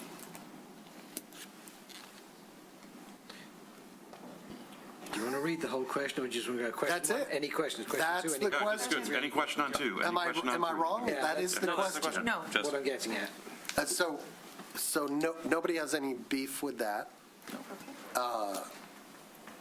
Okay. Briefly, what would you like the city to start doing? This presumes everybody knows who the city is and what the city. Still be interesting. Do we? So if somebody says it confuses the city with the schools frequent, or it confuses the city with a utility, do you just disqualify those answers? And I wouldn't say you would totally disqualify it. If it's something about the utilities, it could also point us in the direction of trying to reach out more, strengthening that relationship. but Generally, you'd get anomalies, and there'd be a whole list of anomalies that would reflect or refer back to the original question with some analytics. I mean, they're very interesting questions. You never know what you're going to see. Never do. Right, okay. Which is kind of the beauty, though. So item 4 is under the heading, so those first 3 questions had no main heading, but now we have a main heading called Your Experiences in Birmingham in the Past Year. The first question under that heading is number 4, do you generally feel safe in Birmingham? Yes, no, don't know. That was the one where I said I would follow it up with a why. Why? So If no, why? So that we can find out why. Because I understand below was just trying to capture police, fire, or medical, and there's probably a pretty good chance it might fall into that, but let's find out why. I wouldn't even say if no. Do Yeah. you feel safe? Why do you feel safe? Or why don't you? Exactly. Just Explain it's your a text answer. box. okay. Just a text box. Yeah, just a Okay. text That's box, it. exactly. Okay, Yep. everybody on board with that? Yep. Yep. Okay, no beef there. Okay, item 5, police, fire, and emergency medical services, EMS, are some of the core services provided by the city of Birmingham. Please briefly share suggestions or concerns you have about any of these 3 public safety services. Is this the amount of space we're giving for somebody to handwrite an answer when it goes out on paper? I think for a question like that, it could be expanded, yes. Do we feel it ought to be expanded a little bit? A little bit. Give somebody room to, okay. Any of these, really. I mean, all of these that have text boxes. I think to the extent, like if we're, sometimes if you go into an extra page, then, don't waste the space at the bottom of that page. Allocate it within the document. Understood. Historically, on surveys like this, whatever space you provide is filled, and the last half is useless. Please rate the so number 6 is please rate the transportation infrastructure, and that's in Birmingham on the following attributes. Poor is 1, excellent is 6, and then there's a don't know. And I'll read these just for the public, anybody listening. Current quality of the city's roads. Overall quality of the city's road maintenance. Freedom from traffic congestion. Safety of bicycle/scooter traffic. Safety for pedestrians. Sidewalk conditions. Safety of pedestrian crossing Woodward Avenue. Effectiveness of noise reduction measures on Woodward. Does anybody have? Yes. Okay. Fire away. So I'm fine with the first 6. I think both of the Woodward questions should either be eliminated from the survey because the city does not, control Woodward, or we need an asterisk on Woodward for both of those that says Woodward is a state road controlled by MDOT. And I think that ought to be made very clear. My additional problem with the last question is effectiveness of noise reduction measures on Woodward is what noise reduction measures on Woodward are we talking about? Because we have no formal noise reduction measures on Woodward. So do we have no formal noise reduction measures? They're very hard to enforce. I mean, but we're out there. We do patrol. Well, we have tickets, but what do you mean? A noise reduction measure is like a wall or, Or an enforceable ordinance Or, that yeah, says your so- car is too loud and you have a ticket for it. I'm not sure that the Woodward questions are gonna, we already know everybody's unhappy. We're gonna get a slew of pours without people understanding that we don't control it.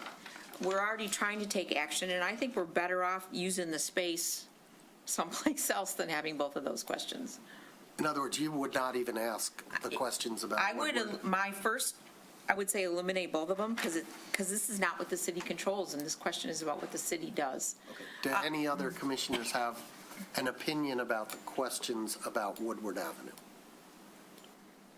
I agree with Commissioner Long's points. I think in particular, I would strike the effectiveness of noise reduction measures.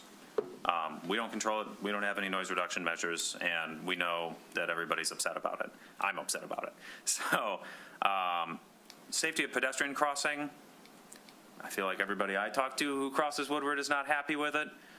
We could leave it in there just to sort of get some data to say, hey, look, we did a survey, and it is in fact the case that everybody's unhappy with the pedestrian safety crossing Woodward. But I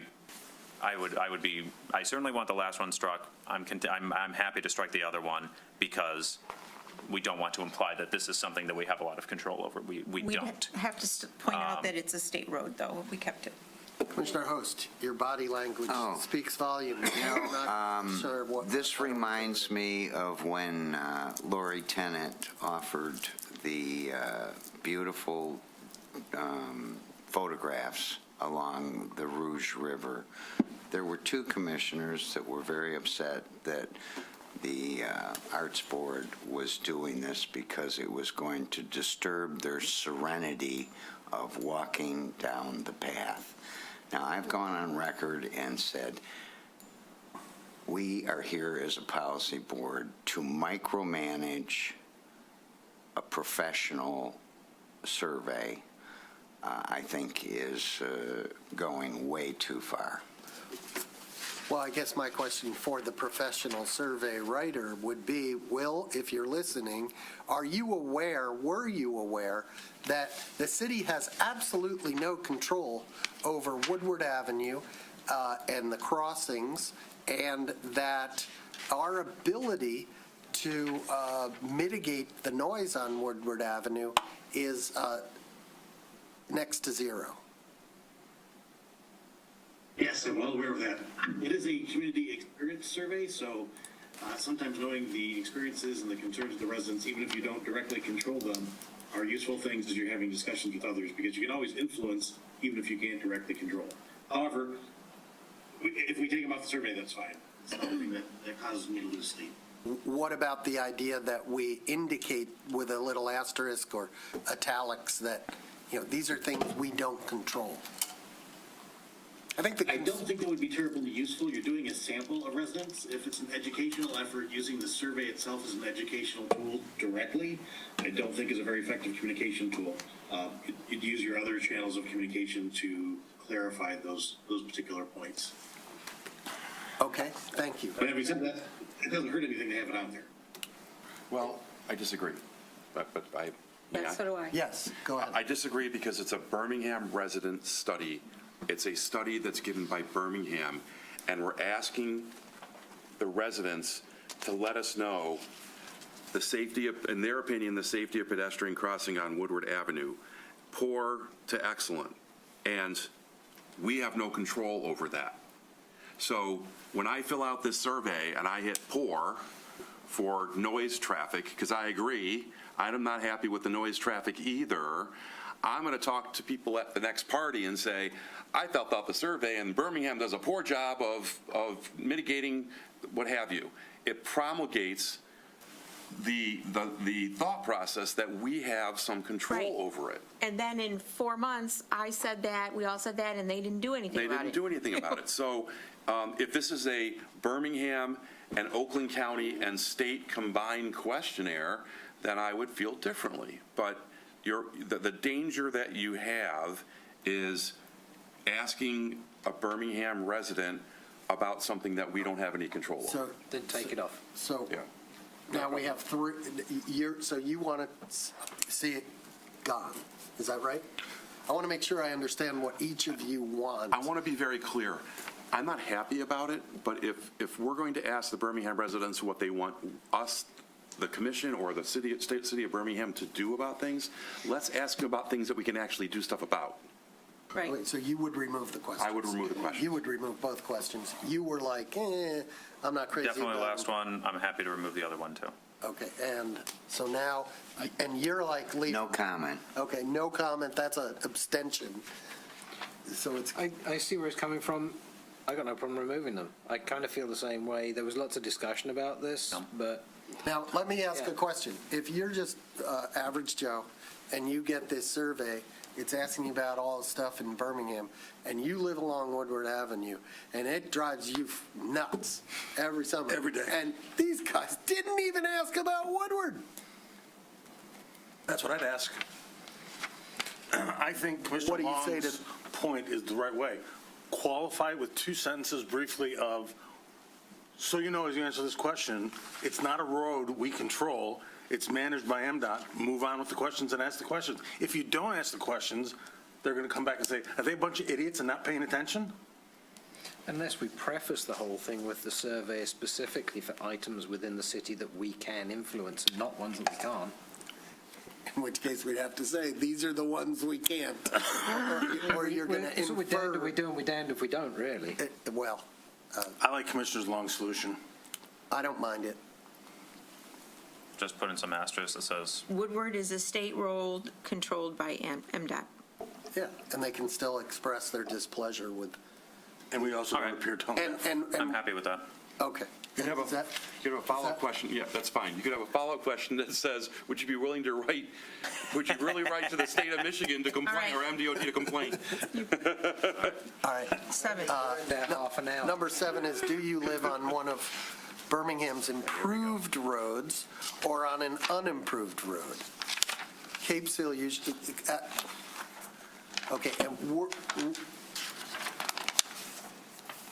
I don't know why we're asking this. That would be my reaction to that question. We know who lives on unimproved and improved roads. We don't have to ask them if they live on one. I mean... No, I think the goal there was education, though, because I'll be honest, when I bought my house, I didn't know it was an unimproved street. Now I'm very, very educated on it, but I didn't know the difference. I don't think the point of this survey is to educate people. Does anybody else have a comment on that specific question? I thought it only existed so that you could look at the answer in combination for the answer to 8. I agree. Yeah. But we also, I mean, okay. We'll know the address, but I think, to Commissioner Haig's point, we have a don't know box, and I would be interested in how many people check the don't know box. All right, so leave it. All right, so number 8 is typically Michigan local governments use general tax dollars to pay for the maintenance of roads. Updating roads from unimproved to improved requires an additional funding source. Past improvements in the city of Birmingham were funded by special assessments paid only by residents of the improved streets. Future improvements could be funded similarly or through a tax, a millage or bond sale, where all residents, including those who have already paid special assessments for their own road improvements, cover the costs of all the remaining unimproved roads to be improved. Currently, about 30% of Birmingham roads are unimproved. How would you like the city to fund future improvements to these roads? And the 4 answers are: continue the special assessment approach paid by residents on unimproved roads on a street-by-street basis, or ask voters to pass either a citywide millage or the approval of a bond sale to pay for all remaining unimproved roads. The third is leave unimproved roads as they are, and the 4th is don't know. Point of clarification first. Yes. Language. Past improvements of the city of Birmingham were funded by special assessments paid only by residents of the improved streets. Shouldn't it be unimproved streets? If it's improved street, we don't... Street being improved, yes. The street to be improved, yeah. And also, it's not only by, it's partially by or primarily by. It's not only by, so that's incorrect. So we need those 2 corrections? Well, it also suggests that it implies that we are out to improve every unimproved street in town. Which is why there's a choice that says leave them as they are. Yeah, but what if you feel that way about some of them but not other ones?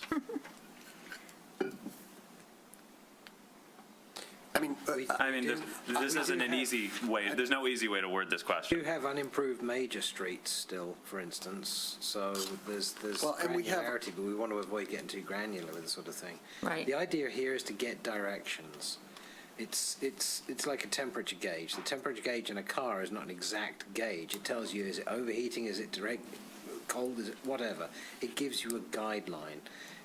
The way we talked about this was, we're not going to get exact answers for the majority, but we're going to get a sense of where we could perhaps do deep dives into much more granular data collection.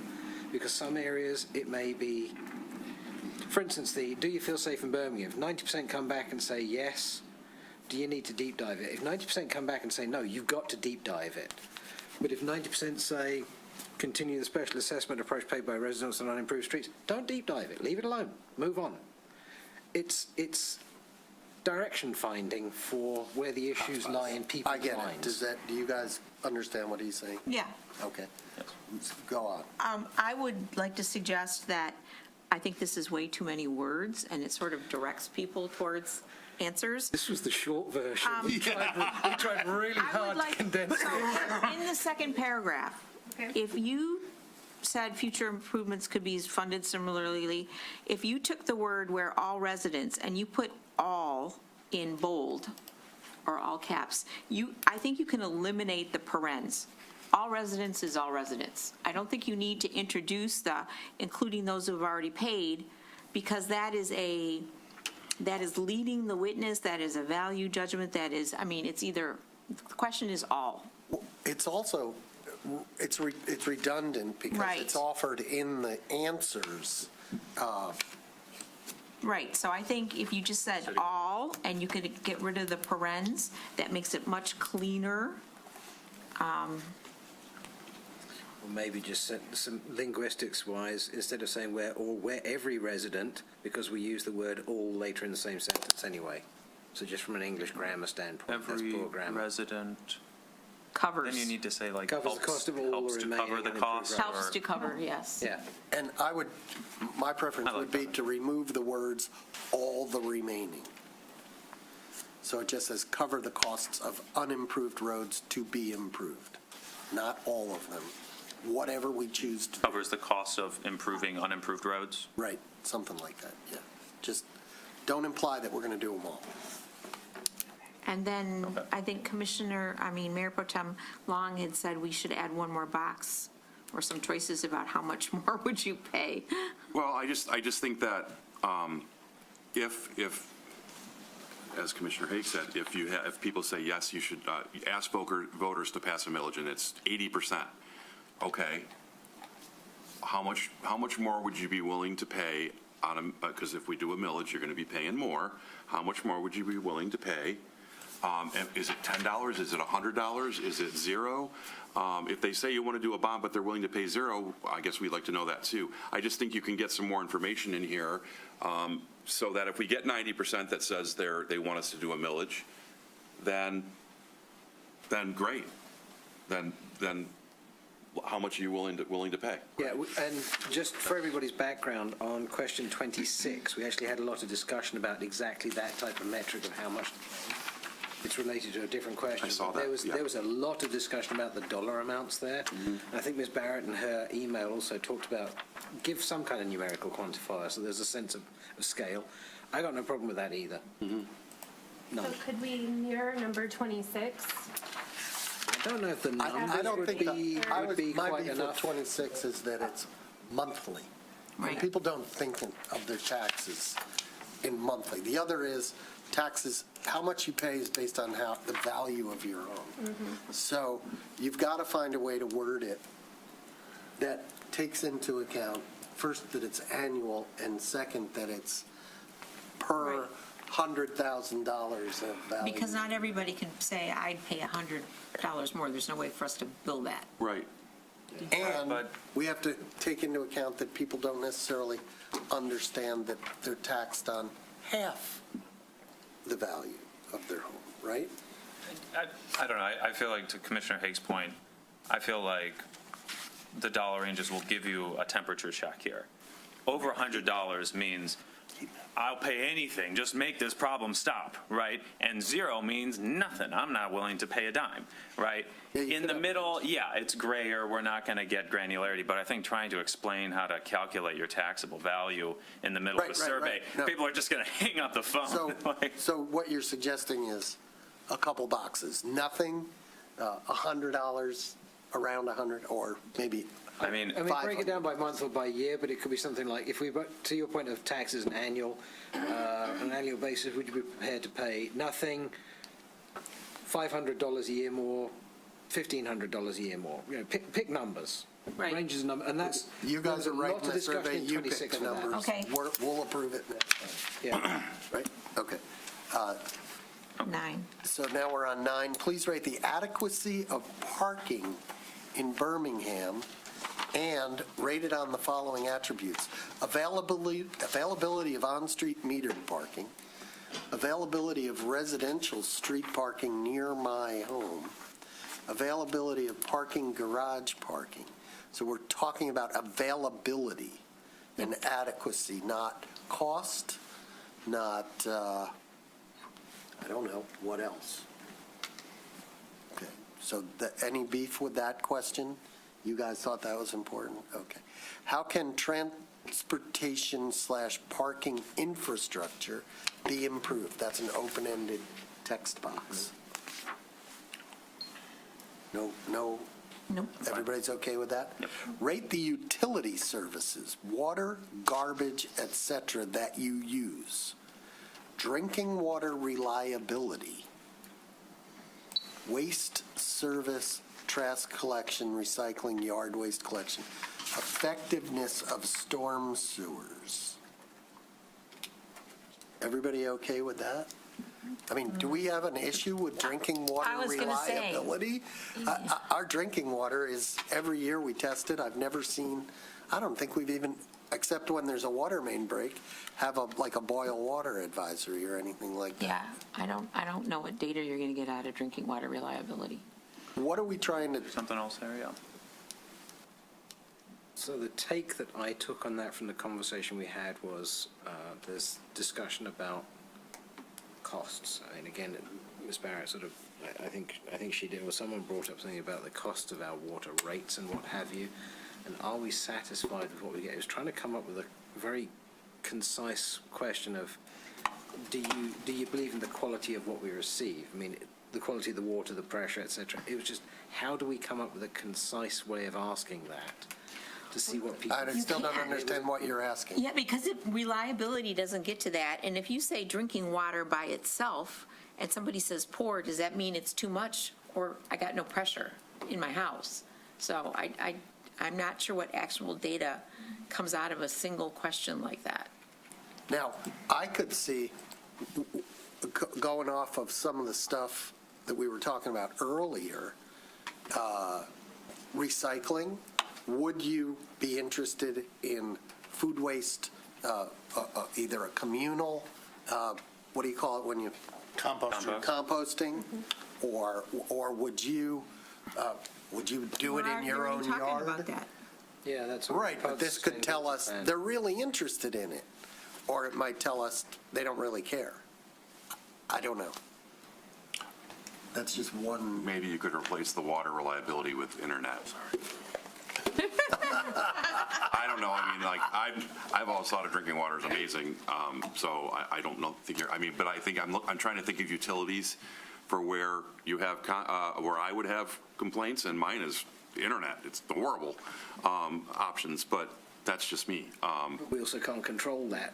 Yeah. With the quality of what we get. We get all the service, but they don't tell us we're going to get a good service. I still don't get what we're I trying think to. that question 11 could, Will, if you want to jump in here at any time. Yeah, because I don't know what effectiveness of storm sewers means either. That 11 seems really, the waste service, compared to other communities, we're great. But the other two questions, maybe, I don't know, 11 needs work, and maybe, we also haven't asked anywhere about, are you willing to pay more for infrastructure, for replacements? What do you think about, the age of our, Birmingham's water and sewer pipes in some areas of the city are very old. Do you feel that your service is good, or your sewers? Do you have drainage problems? That's what effectiveness of storm sewers means. And would you be willing to pay more, just like with the roads question, because we didn't do that for water and sewer? Would you be willing to pay more to replace them at a more rapid pace? Except their answer would be, we're already paying more. We had discussion about the storm sewer one, and it was trying to approach that subject very, very carefully.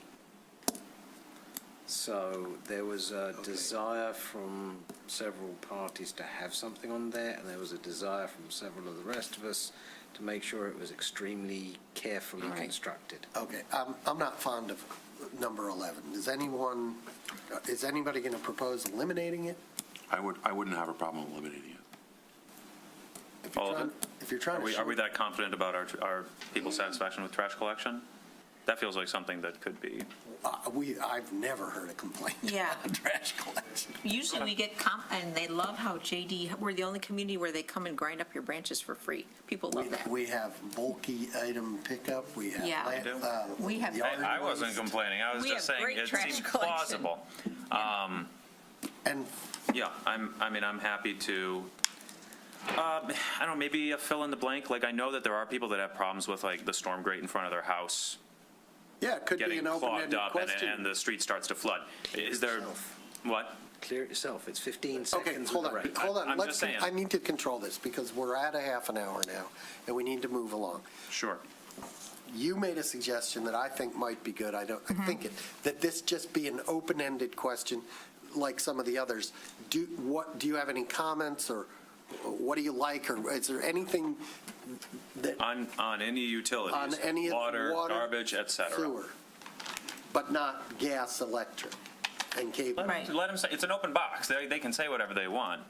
We're not making any promises, but we'll put water and garbage in there because we have some control. I think the committee is going to meet again, right? Yes. Suffice it to say that we have concerns again. about this question and would like you to address our concerns somehow in the next iteration. Number 12, how frequently do you use the parks and recreation facilities and programs? Daily, weekly, monthly, few times per year? Never. Nobody have a problem with that? Please rate Birmingham's parks and rec facilities and programs on the following attributes. Facilities that meet your needs. Park cleanliness. Does anybody have an issue with any of these? No. You could just really go like 13, any questions, 14, any questions. Let's Well, just do that. I'm Just trying, I there know. are people watching. But it's on the agenda. Number 14 is community events. Rate community events. Range and variety events that appeal to me and my household. No issues. Does anybody have an issue with number 15? Briefly share suggestions, or concerns about events, parks, recreation. How have you contacted, anybody have anything about contacts with city officials, elected officials, contact with city employees? Those are 16, 17, 18, 19. For 16, I would add a text box and say, if so, what was the topic you contacted about? Elaborate. We kind of try and did that with 20 to combine them to avoid creating too many. Okay. So it covers both of them there. Because we did start with that, we took it out, we put it back and took it out. Okay. Okay. Really? Good It's to know. not what you just said, though. You said, what about? Why did you contact the city? Right. 20 is suggestions or concerns you have about employees and elected officials. It's a little bit different. Way different. We can change the description of it, but that was a free-form box to cover elected and staff. Let's get to it with 20 and look at it, but the idea was to try and just have a box to make it easy.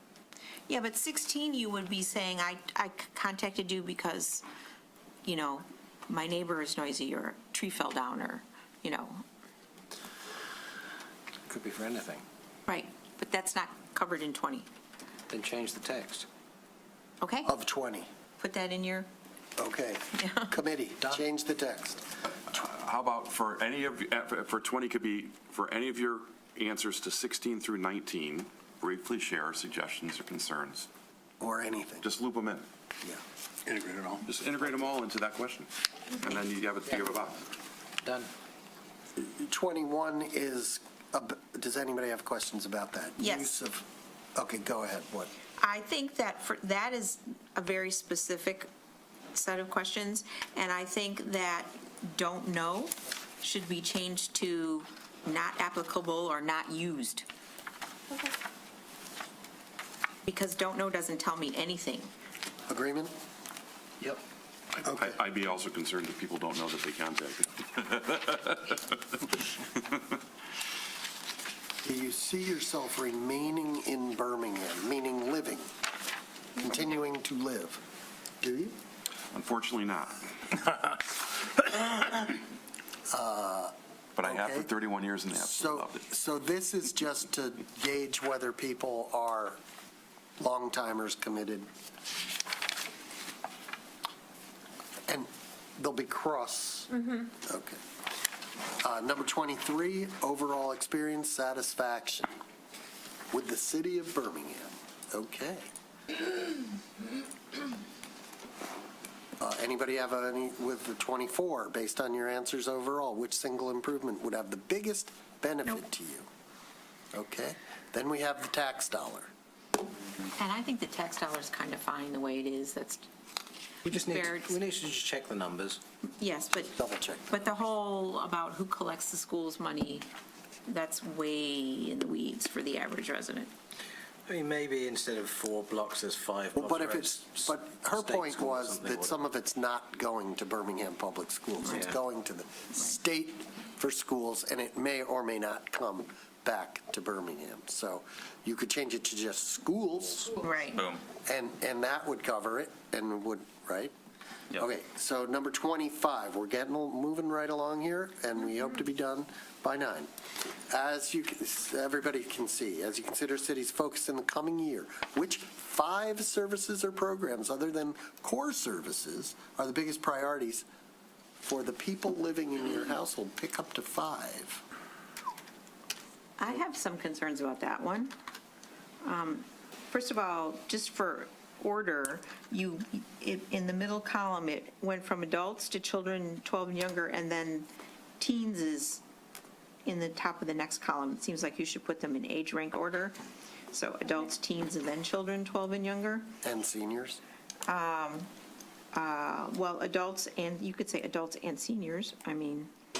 But this is kind of a jumbled list, perhaps intentionally. It's got capital projects, it's got services, and it's got policies, and I don't know whether they should be maybe split into 2 different questions, because some of them are like sidewalk, tree lighting, tree maintenance, yard waste. Those are like specific things that we spend money on. Communications with residents and activities are entirely different class of choice. Like I said, it mixes capital project services and policies. I think that building inspection and permitting could be removed altogether. That seems, like not anything that anybody's ever going to pick as a top 5. That's a very specific activity for a home builder or somebody's bringing a store in, but it just seems, I'm not sure what's actionable is going to come out of this, the way it's currently constructed. Other comments on this?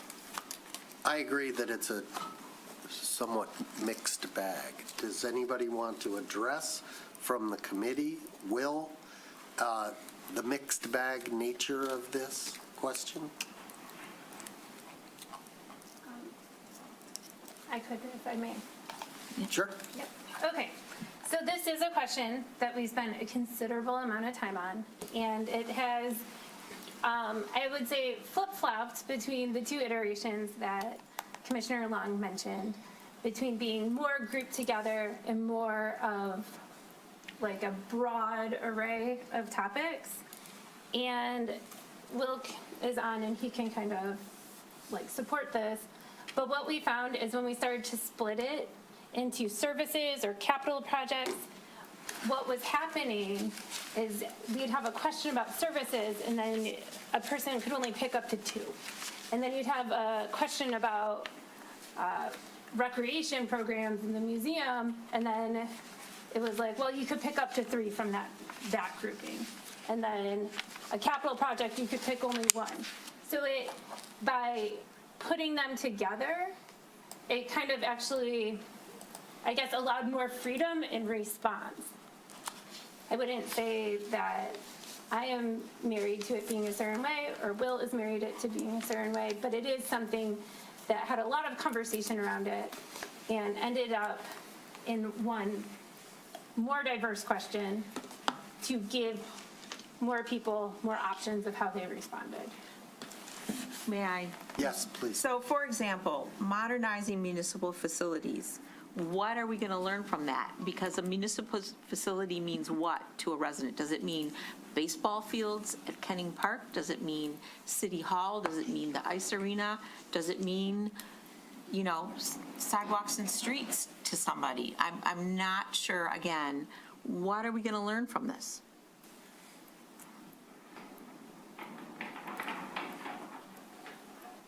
I think the intent was to get somewhat of a divining rod or direction to go seek more information.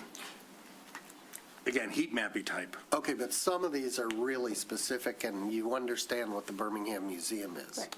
We understand what bicycle. Her point is that one item is not clear enough. Right, because, Birmingham Museum let's- gets its own point. Can we beef up the modernizing municipal facilities so that it's clear? Because I can say, I don't even know what you mean. Yeah. Yeah, So the Birmingham Museum gets a disproportionate benefit, but what about City Hall? What about a police station? What do we mean by municipal facilities? Yes, in an earlier draft of the survey, we had individual categories for the police station, for City Hall, and other facilities. But then we kind of, as a group, came around to the idea that those required a lot of context also.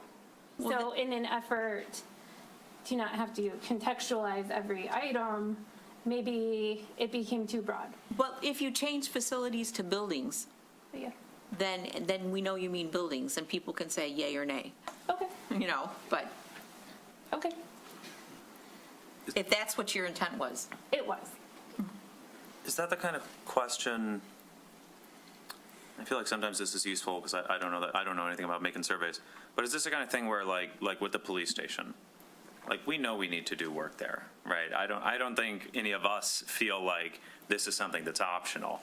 So I'm trying to figure out exactly what we're trying to get from here. I guess is the question just, if we floated a bond to do this, would you pay for it, or do we have to try to cobble together the money from somewhere else? Is that mostly what we're trying to Well, that's what 26 gets figure out? Yeah, I mean, 25 and 26, right, are sort of inextricably linked. But I'm just trying to figure out, because some of these things, like we said, the amount we spend on, community activities or attracting and supporting local businesses compared to how much it's going to cost to build a new city hall. Like, I feel like those numbers are going to be very disproportionate, and it's going to be, and people aren't going to maybe understand as much when this is why because I had thought about the below grade infrastructure stuff, and part of me was like, well, we got to do it. Like, it's not like, well, we just won't fix the water mains. So I'm trying to figure out how to make this as useful as possible. How about we just make it clear that we believe this needs a little work? Yeah, and I agree. I agree, probably striking building inspection and permitting. I would probably just take that off completely. I might take off attracting and supporting local businesses. I don't know exactly what mechanisms we use to do that, if we have any. BSD. Yeah, But that's a separate tax base. Yeah, but the residents don't pay for that in the first place. So, right. I mean, it might be interesting. It might be interesting to know. Okay, they're going to work on it. Okay, thank you. Okay, great. Got it? The rest, anybody got any with the demographic stuff? Just for the 26, I would do yearly rather than Yearly, monthly. yes, yearly. Yep. And maybe bump those numbers. Whatever the numbers are, that's fine. For question 28, how long have you been living in this community? Is that 28? There's no number on that. Oh, there's no number on it. Well, Oh, right. for what, okay. So 1 to 5, 6 to 10, and then it should be 11 plus. You shouldn't duplicate 10, yeah. Okay. That was my only comment. 2 minutes to spare. Bless you all. Okay, thank you. No votes necessary. We have, all right, now we're moving on to new business. A public hearing for the confirmation of the role for the 2026 Cape Seal program.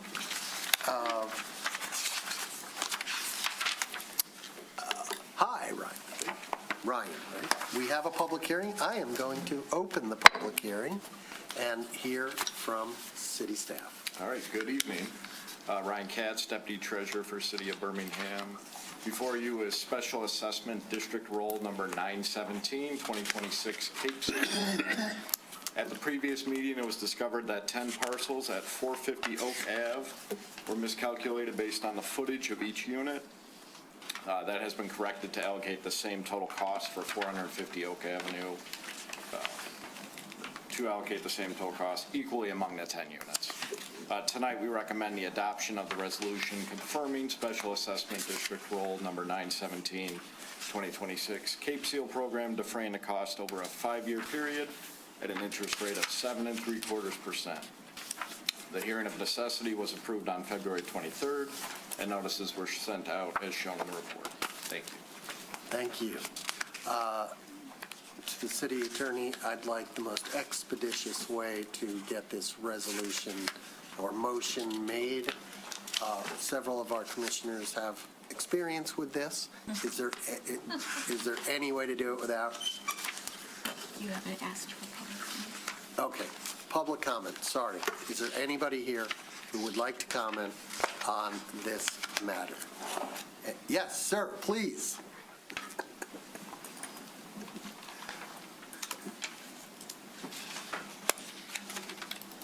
Hi there, I'm John DePlanch, and I'm at 450 Oak Avenue. First off, I want to compliment the follow-up that was done to temporarily patch in some of the deep crevices and holes between the cemetery and Old Woodward on Oak.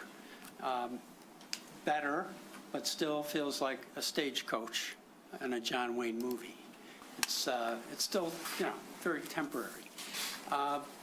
Last time I was here, there was discussion about the Cape ceiling perhaps in June. I don't know if that's still the time frame that was thought about. The time frame is this year. I can't guarantee it's June. Melissa Coda, are you listening in? She is. I see her there. Ask her to unmute.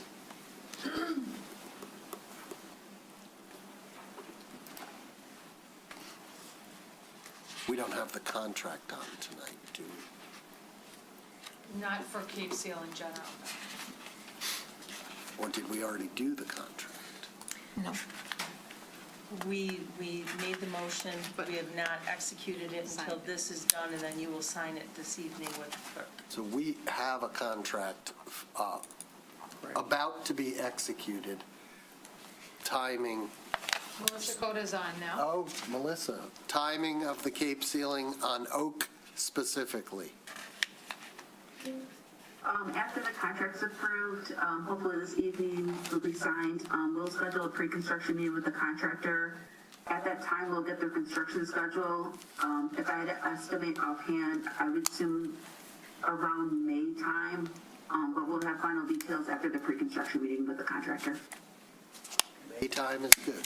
Sounds real good. Now, specific to that patch between Woodward, Old Woodward that is, and the cemetery, I thought there was going to be a consideration of a phase 2, maybe a year or two later after the Cape ceiling, where a more permanent consideration would be made, perhaps curbs for that short span. Because right now, and what I think will happen within a year, those edges are kind of slanted downward, and what happens is with truck volume and heavy traffic, it just crumbles like a cookie. And it seems like the curbs, as you can see in front of the cemetery, does a nice job of holding the material in. And whether it's asphalt or concrete, I think that would be more of a permanent solution. So I'm going to take that as a question. Correct. I think that several, if not many, commissioners share your concern about the permanence of the Cape ceiling that we are about to undertake. But I can say that there has been no action on a second phase, nor is that currently part of our capital improvements plan for the next 5 years. That isn't to say that it couldn't change, and I will tell you that there are various ways that could change. One would be if the property owners on that stretch of road petitioned the city to improve it. And that's a process that you can do. I've done it a couple times. He's done it at least once. Okay. You just got to get half of the residents. Now, given 51%, given that some of that is city-owned, is any of that city-owned? A little tiny bit. I'm not sure Little tiny about bit. that section. Yeah. So it's mostly the property owners along there. getting their consent, and you can go to the city clerk or the city engineer Engineering department. for the paperwork that you need. It's just a petition, and circulate the petition. All right, good. And then the third thing is some consideration perhaps of the truck volume through there, if that could be diverted differently, maybe to Corton, or something to do with weight limits and things of that nature. We have some massive trucks Understood. going through there. Would you like to address? That is not a topic that has been brought to us. We, again, share your And concern. point of order, it's not part of the public hearing for the confirmation of the roll. It's not part of the public hearing for the confirmation of the role. Does that mean we can't discuss it? Technically, the purpose of this hearing is to just talk about the roll, confirm its accuracy, and move on. Okay. Are we going to get in trouble if we answer this gentleman's You're question? not going to get in trouble, but you're setting a precedent. Okay. Which means you're going to get in trouble. I think somebody might bring that up as a topic we should discuss in the future. Okay, because otherwise it could be problematic down the road. Understood. All right, thanks Understood. for your time. And Okay. thank you. All right, Thank you you're very much. Is there anyone else who would like to comment on this from the public, either in the room or online? If you're online, use the raise your hand function. Okay, this public hearing, I'm going to close it at 9:05 PM. And now, if there's questions or comments from the commission. Can I make a motion? Do you really want to do that? Is that something you want to do? We can assign it to someone else. I really enjoy these. You do? Is there Can I anyone else who would like to make this motion besides Commissioner Long? Mayor Pro Tem Long? If Go you ahead. want it, you can have it, but I'd be happy to. There's another one following that you can have. All right, thank you. Fair enough. Whereas notice was given pursuant to Section 94-7 of the City Code to each owner or party in interest of the property and lots to be assessed by first-class mail and publication in a newspaper generally circulated in the city, and whereas the City Commission has conducted a public hearing and determined it is necessary to protect. Excuse me, Mayor Pro Tem, you Yes. have the wrong motion. I do? Please look at page 133 of the packet, 8A, suggested commission action. Is it okay from the, Oh, I'm reading the one for this, for the Cape Seal. Yeah, but you started a couple sentences. Yeah, you missed the first You word. missed the You first two line. sentences. Oh, then it's not in here. I read it verbatim. Okay, I'll pivot. Hold on a second. Printed package. Let's see. Can I read the one that's on the agenda item? Is that? On page Yeah, because it doesn't have it doesn't, Page 133. 133. 133. Here you go. Let me just see. Yeah, you're right. The other one didn't have it. Okay, all right. This is the one that says start with an assessment roll 917? Yes. Okay. I'll strike the other one and I'll start again. I'd like to make a motion adopting a resolution confirming special assessment roll 917 as follows. Whereas the special assessment roll designated roll number 917 has heretofore been prepared for collection. Whereas the notice was given pursuant to Section 94-7 of the City Code to each owner or party in interest of the property to be assessed, and whereas the Commission has deemed it practicable to cause payment of the cost thereof to be made at the time of construction, and whereas the Commission Resolution 02-035-26 provided it would meet this 23rd day of March 2026 for the sole purpose of reviewing the assessment roll, and whereas at said hearing held this March 23rd, 2026, all those property owners or their representatives present have been given an opportunity to be heard specifically concerning costs appearing in said special assessment roll. Now, therefore, be it resolved that the special assessment roll number 917 be in all things ratified and confirmed, and the city clerk be and is hereby instructed to endorse said roll, showing the date of confirmation thereof, and to certify said assessment roll to the city treasurer for collection at or near the time of construction of the improvement. Be it further resolved that the special assessment shall be payable in 5 payments as provided in Section 94-10 of the Code of the City of Birmingham, with its annual interest rate of 7.75%, 7.75% on all unpaid installments. And then the Sidwell number, street address, and Cape Seal assessment for each of the properties is located on page, or in section 8A on page 134, 135, 136, and 137 of tonight's agenda. Second. Any comment on the motion from the commission? Any comment on the motion from the public? If you're online, raise your hand. Seeing none, may we have a roll call, please? Mayor Pro Tem Long? Yes. Mayor Ballard? Yes. Commissioner Kozowski? Yes. Commissioner Long? Yes. Commissioner Kolb? Yes. Commissioner Host? Yes. Commissioner Hay? Yes. Thank you. We now move to item B, a public hearing for the confirmation of the roll Bird Phase 1B. It is 9:10. The public hearing has been opened. Ryan? Good evening again.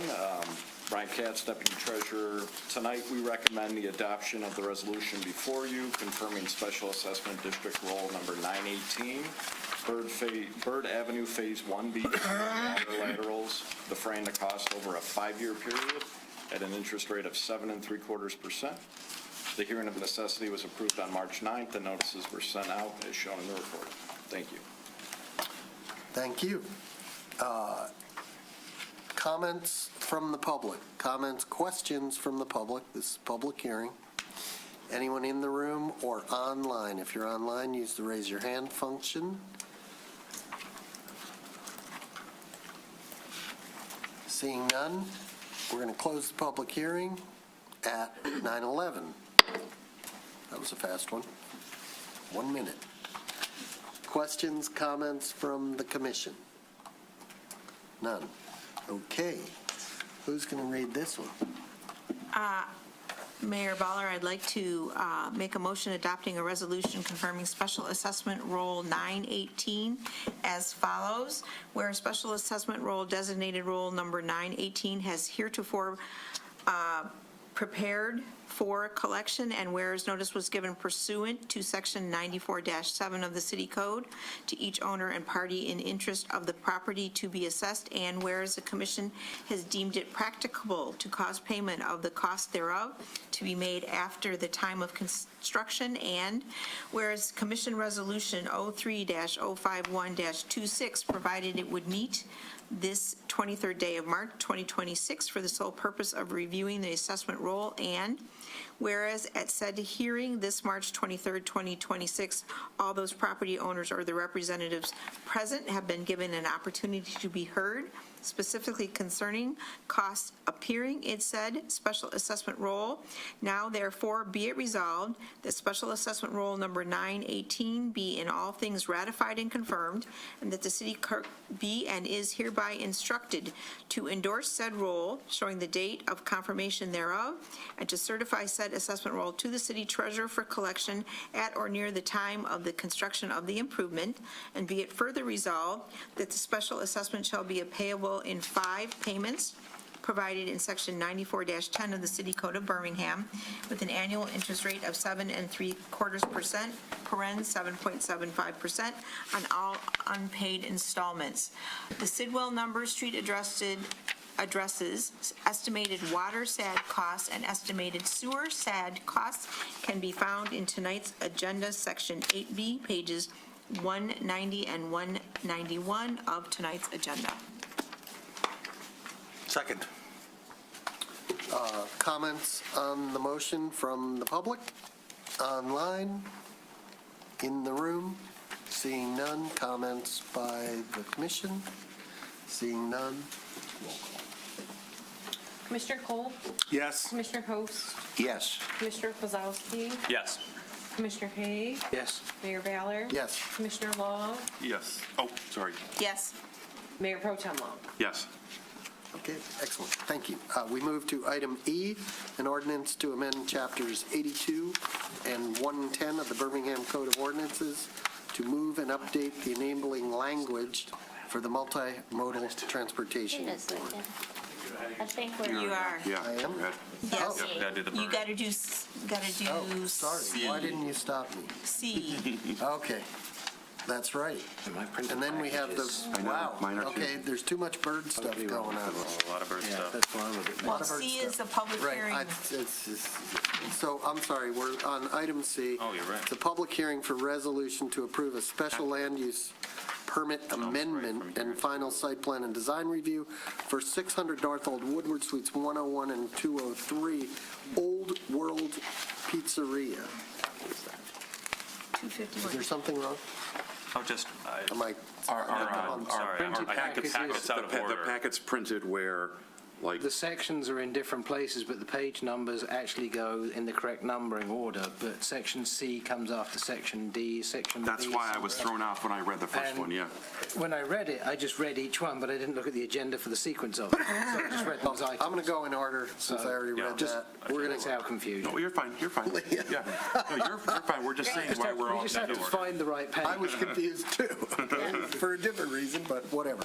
All right, so this is about a SLUP for a new, and this is, what is the name of the business that's there now or was there now? So, Cafe Succo. Cafe Succo is like a juice Okay, shop. so this is taking the place of the Cafe Succo. This is a Yeah. public hearing.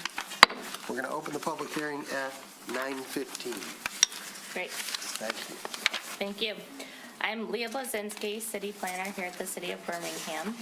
And correct, the item before you tonight is for a public hearing for 600 North Old Woodward, Suites 101 and 203, for a new pizza restaurant called Old World Pizzeria. They've submitted a special land use permit, final site plan and design review application, and as was stated, this would be taking the place of the what formerly was the location of the Cafe Succo in the north end of downtown Birmingham.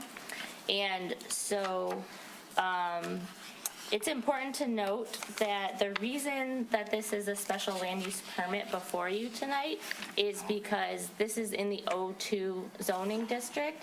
And in the O2 zoning district, our ordinance requires that a food and drink establishment is a special land use permit. And so just like with Cafe Succo, they will not be serving alcohol. It's not a bistro. It's straight, takeout pizza. They do have a small amount of seating inside the restaurant for, I think, 8 people could eat in, but primarily it's a takeout restaurant, and there is no serving of alcoholic beverages for on-premise consumption. And there are also no outdoor seats proposed at this time. There is a outdoor seating area exterior to this portion of the building that's actually communal to the whole building, to all tenants and users of the building, and so that's not a part of this proposal tonight, and they're not proposing to change anything about that. And they also are not, while there's some very nice images in the presentation in the package that show signage, they have not proposed any signage as a part of this application. That was just an example from their other location. They will, of course, have to apply for signage through the planning department through administrative approval. And that's basically it. The planning board on January 28th, 2026 moved to recommend approval to the city commission of the special land use permit final site plan and design review application. So we are also recommending approval tonight. I can answer any questions that you have, and then we also do have the owner here tonight as well. Okay, as this is a public hearing, if there is anyone in the public who wants to comment, we will hear from you at this point if you would like to come up. Hey, everybody. I'm Cyrus Garmo. I'm the owner of this project coming to Birmingham. If you have any questions, it's pretty straightforward. Pizzeria. We try to ferment our dough 72 hours and non-alcoholic beverages and kind of keep it family-friendly, walkable community. People can come in, grab slices, and have good pizza. Last call for public comment online. Use the raise your hand function. If you're in the room, stand up, come to the... We're going to close the public hearing at 9:19. Hang loose. I have one question. Are you going to be delivering pizza from here? In the beginning, we won't be delivering pizza. If we do, we're thinking of keeping a very small radius. But I'm worried about the parking in the front of the structure and in the public lot, and having 4 or 5 delivery cars just sitting out there when there's a lot of dining in that area where people look to that public parking to dine. So it's probably in reference like the third party, like DoorDash and like... Yeah, any of that. Yeah, we would probably have one driver for our restaurant internally. We wouldn't be utilizing any third parties. Okay. That was my only question. I have a question. Go ahead. When we talked about this location like a year ago, and there was going to be like a Chicago-based like burger joint that was going to come into town. Does anybody else remember that? It was, and then they were talking about the back of it and using that's down the road. That was not this location? No? Okay. Never mind. Never mind. Never mind. Okay. I don't have any other questions. I have a few questions. Where is your existing location? So the first location is in Saginaw, Michigan. Oh. That was the original location, and then expanding upon that one. And do you own the other location, or? I do not know. Okay, so you're basically the name and The name kind of and the working with the concept. same chef from over there. Okay. And the planning board reviewed this, correct? Mm-hmm. And can you, in a nutshell, tell us their impression, if they had any concerns whatsoever? So the planning board didn't specifically have concerns. They didn't see a large difference between the proposed use and the current use as it is now. One thing that was brought up by the public at that time, brought to the attention of the planning board, was that being pizza, potentially it would operate later into the evening than, for instance, a juice coffee shop did, which was confirmed by the owner, but also there are other restaurants in that area also operating late. And so the concerns were just that, you know, the pizza shop be a good neighbor, build a good rapport with the neighborhood, make sure that they're responsive to any concerns. The owner promised that, you know, there would not be any loitering of any kind, you know, at the outdoor area. And the planning board also noted that even though the outdoor area is common to the building, they did expect the pizza, Old World Pizzeria, to sort of take ownership of the cleanliness, as it's just outside their restaurant and will likely be used by a lot of their patrons. I think I summed that up. Good job. Okay. So my comments on that, first I have a question. You're selling slices? Yeah. Excellent. We like slices. I'm sure downtown workers will like slices too. So family friendly. And these tables you have, 4 tables, are they 2 tops, 4 tops? What are they? They're going to be 2 top tables. Yeah, so you might fit one family. Yeah. Right? So maybe it's family friendly because it's pizza. The outdoor portion, help me understand what's going on outdoors, because it's a fairly large patio, right? Yeah. Like, why wouldn't that be like part of your operation? Could be really great. And it's kind of like wishy-washy, like, well, we'll let people sit there if they want, and we'll clean it up. I don't get it. Why isn't this your outdoor cafe? Part of the lease that we signed, that area was a common area. So we did talk to the landlord about getting patio furniture out there. And at the last meeting, they did bring up the cleanliness of the area, that people would be, there might be trash in the area. So our team will, I guess, supervise the area to ensure the trash is cleaned up. But What about the furniture? You said you didn't, be more clear about so who's we are providing the working with the landlord to help get furniture out there. I think what he's saying is the landlord has said no because it's common area for all the tenants. Is that correct?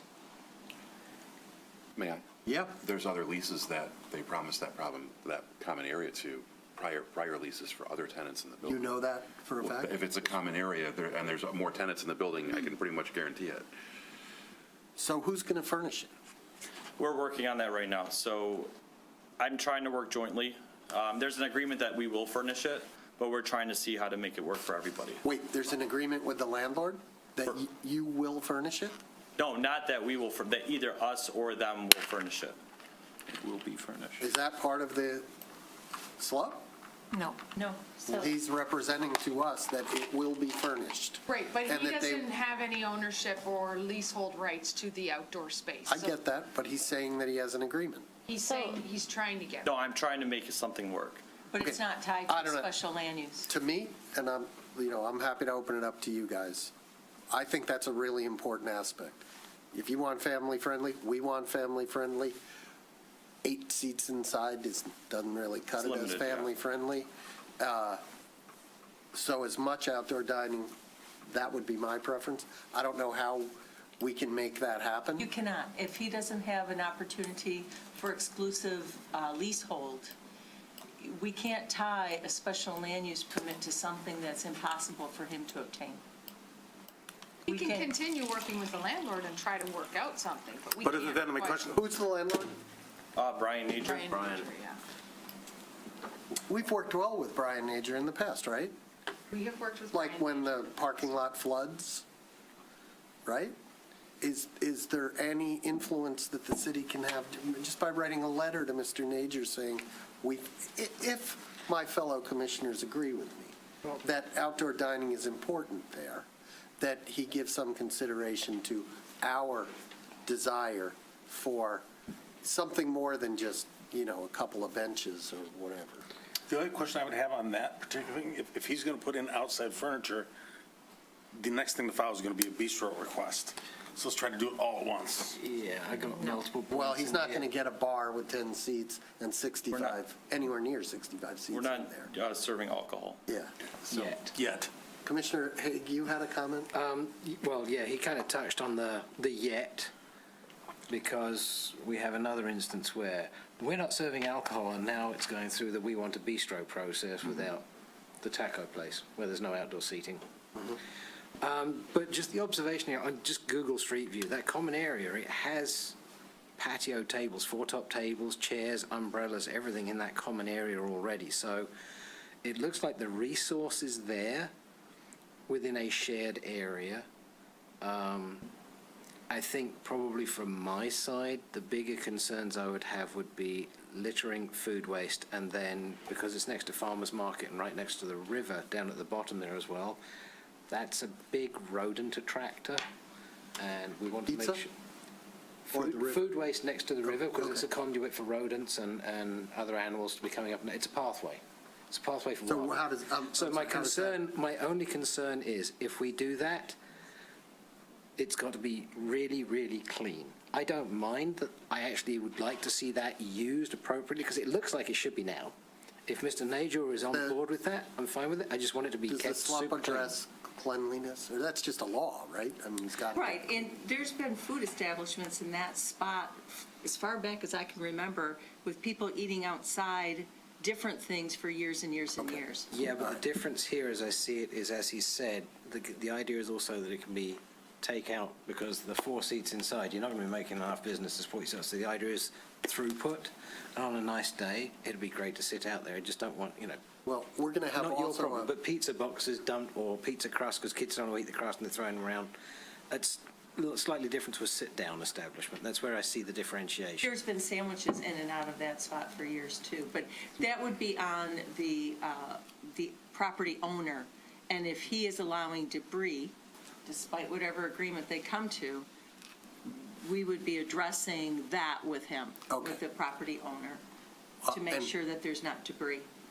I don't know that it bears directly on this, but we're going to be installing at Booth Park, right? A corner feature with tables. Correct, That'll be and I good for your assume that's where the business. family friendly comes in, because you can go across, get your Right. pizza, and sit at the park. Right, right. Okay. Any other comment, questions, motion? Are we still in public? No, I closed it. Okay, I'll make a motion if you may. Not good at opening them, but I'm pretty good at Fair enough. I'd like to make a motion adopting a resolution to approve the special land use permit for 600 North Old Woodward, Suites 101 and 203 to permit a new food and drink establishment, Old World Pizzeria, to open in the O2 zoning district. Second. Comment? Is this a roll call? Mayor Ballard, Yes? Commissioner Therese Long, Yes. Mayor Pro Tem Long, Yes. Commissioner Cole, Yes. Commissioner Host, Yes. Commissioner Kozowski, Yes. Commissioner Haig. Yes. Hope it was worth your time. Welcome to Birmingham. Welcome. The pizza looks It does look excellent. good. It's very good. He's hungry. I'll take a slice. Thank you, guys. Thank you. Okay, now we're back to the second bird item. Item D, a resolution to award the Bird Phase 1B project contract. This is not a public hearing. This is a report from Melissa Coda, who is here. Magic, like the genie. Wow. Evening, City Commission in person. Tonight, bring forward to you the contract award for Bird Phase 1B project. This is located on Bird Avenue from Grant to Cummings Avenue. The city received bids on February 12th, 2026, and we received 6 bids. And the summary for the bid summary is attached to the memo. The lowest bidder was FDM Contracting at $1,298,186.82. As for normal engineering projects that would bring forward, the resolution is for the contract amount and then plus 10% contingencies.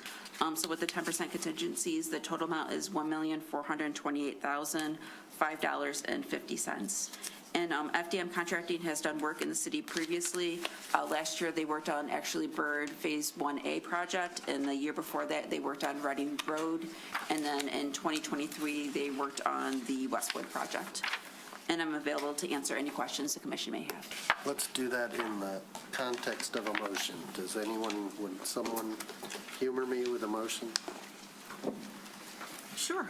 I'll make a motion adopting a resolution to award Bird Phase 1B project number 7-26 parens to FDM Contracting Incorporated in the amount of $1,298,186.82 plus a 10% construction contingency for a total of $1,428,005.50. In addition, to authorize the mayor and clerk to sign the agreement on behalf of the city contingent upon execution of the agreement and meeting all the insurance and bond requirements by FDM Contracting Incorporated. Funding for this project has been budgeted from the following accounts: Local Street Fund, $668,474.95. From Fund Number 203.0-449.001-981.0100, comprising the project award and 10% contingencies. Sewer Fund, $691,371.45. $691,371.45 from Fund Number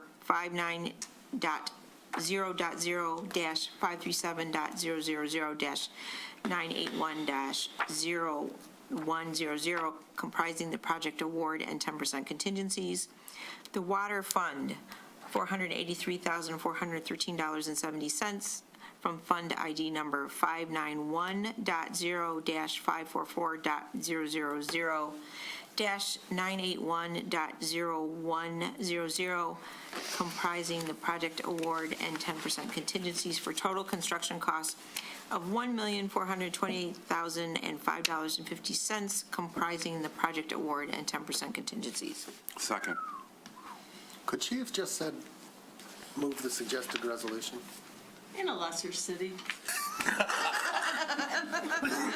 Sometimes you want us to read the whole thing, like these SADs. We can talk about it another time. Oh, okay. Second. All right. Already seconded. Comments? Public? Online? Raise your hand. I'll throw a call, please. Commissioner Therese Long? Yes. Commissioner Cole? Yes. Mayor Pro Tem Long? Yes. Commissioner Host? Yes. Commissioner Kozlowski? Yes. Commissioner Haig? Yes. Mayor Ballard? Yes. Moving to item E. I did actually just want to say something about that last one. You skipped past us. You went public and then Okay, roll call. go on. So actually, it was a couple of very positive comments. The report from G2, I spoke with the city manager about this earlier. I just want to say it in public. The report from G2 was really helpful, and it would be nice if we see those every time. We don't always get them, but it was very, very constructive. For the public who is listening, what are you referring to in terms of the report from G2? Report on geotechnical investigation, Bird Avenue reconstruction project phase 1B, page 533. It's the soil study that was done. They do the soil core sampling, and it's generally attached to most of the road project contracts. It's buried very deep within the bidding documents, but it's there. It had a lot of useful information in it, and one of the things that I spoke to the city manager about this is not for this particular motion, but what I noted out of the 3 borings was there was a difference in the construction of the road in 3 spots. And perhaps we need to take some of the lesson out of that to see if we could look at changing how we do road construction in the future, because the first boring had a 10-inch thick deck with a large gravel base. And my point that I made to the city manager was, if that's a road construction technique that we find actually gives us a road that lasts 60 or 70 years, is it worth us looking at doing that versus the duration of the roads, like further down, where it went down to only a 6-inch slab of concrete? Is this something we want to look at for the future, getting value for the other things we've looked at under infrastructure? Is it better to go for a slightly more expensive road construction that then we don't look at until our children are ready to retire? Okay. That was the Very point about interesting. that particular report that was extremely useful that we hadn't really seen in that detail before. And we're glad you looked at that report, and perhaps that is an item that you bring up with the city manager, the city engineer, or a topic for future discussion. Because I'm all about better roads that last longer.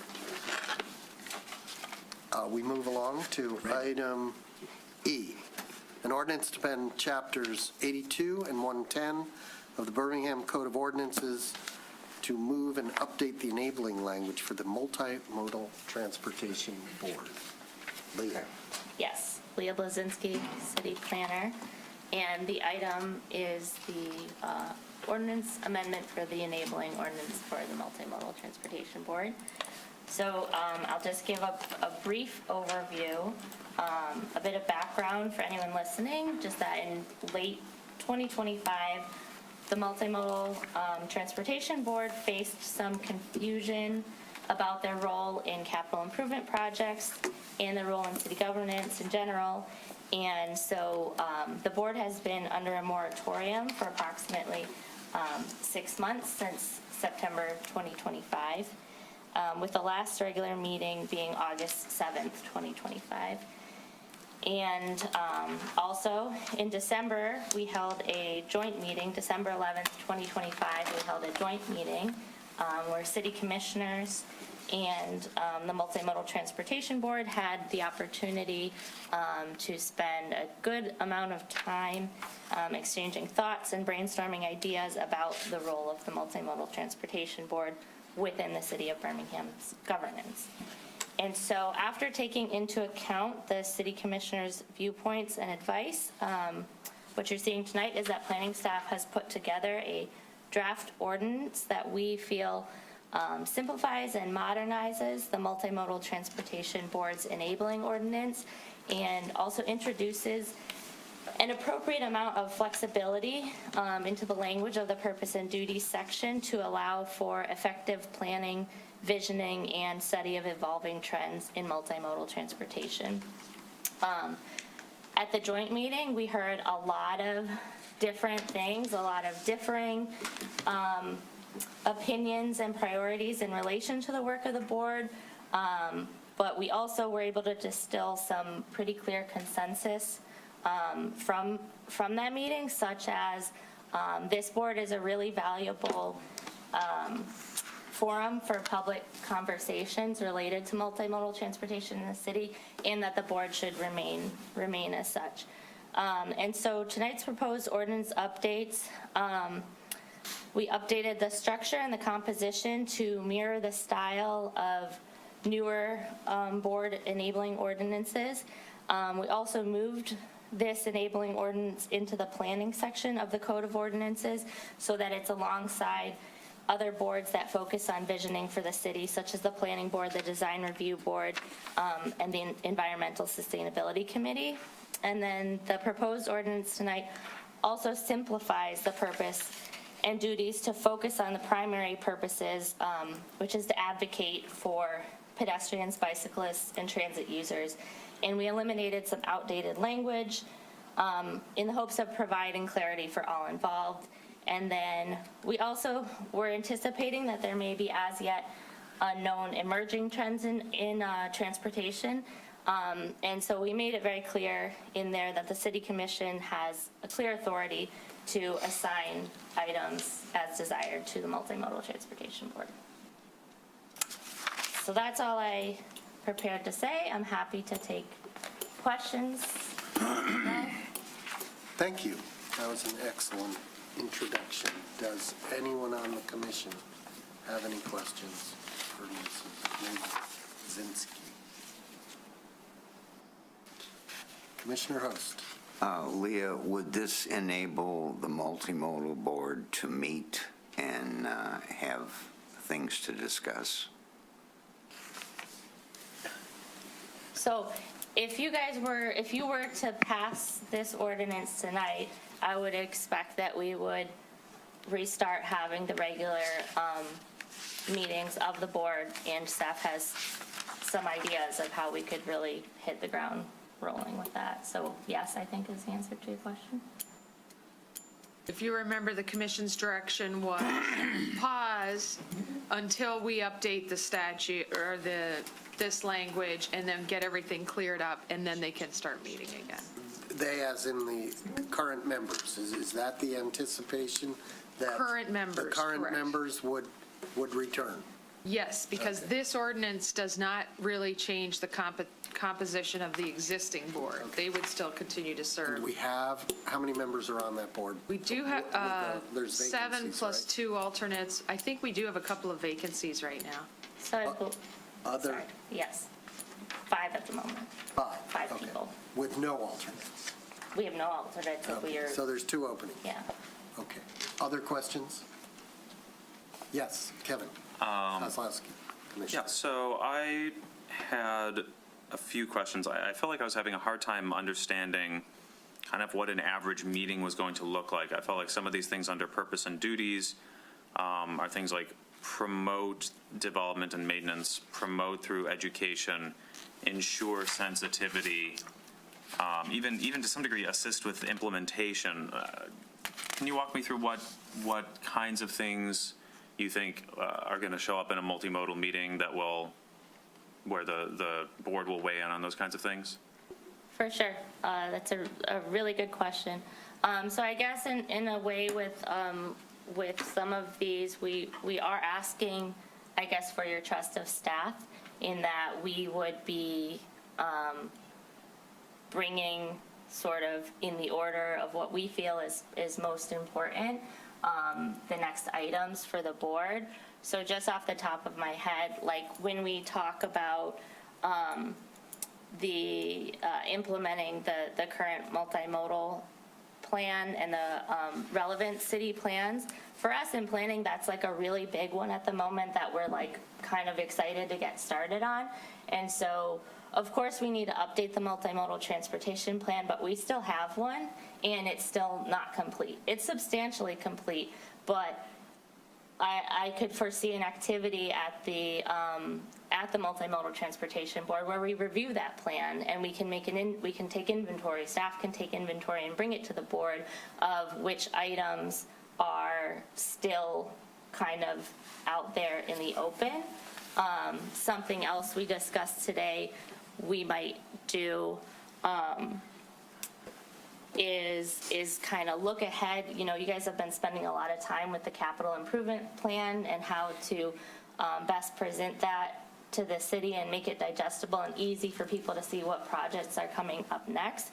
So we're kind of excited to follow those processes and look a few years out. And so instead of like, you know, the roads that engineering is signing contracts for and getting designed for this year, we would probably look out a few years to roads that they are going to be doing in the near future so that we can do things like take the Birmingham 2040 plan, which is our most recent master plan, and actually, because at the time we wrote that plan, we knew that the multimodal plan was really old and needed updated. They actually put a lot in that plan related to transportation and got pretty specific with some of it. So we would be looking in the planning department to kind of like take the plans that we have and pull out those specific pieces and line them up with the capital improvement project and then prioritize, you know, where the board can start to proactively study